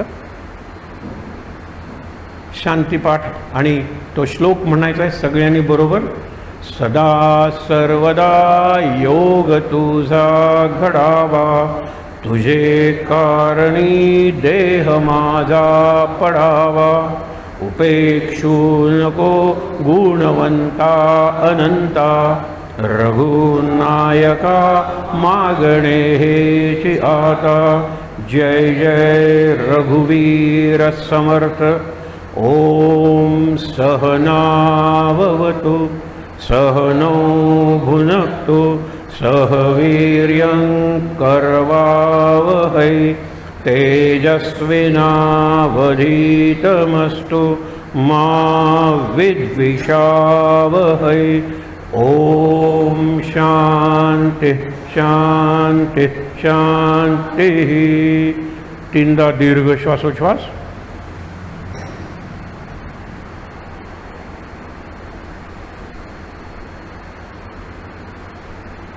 हातावर हात चोळूया, ते चेहऱ्यावर डोळ्यांवर चोळूया. अगदी सावकाश डोळे उघडून विठ्ठल, रखुमाई आणि हनुमंत यांचं दर्शन घेऊया. आणि इथे जमलेल्या सर्वांना नमस्कार करूया. शांत आनंद महाराज महाराज महाराज.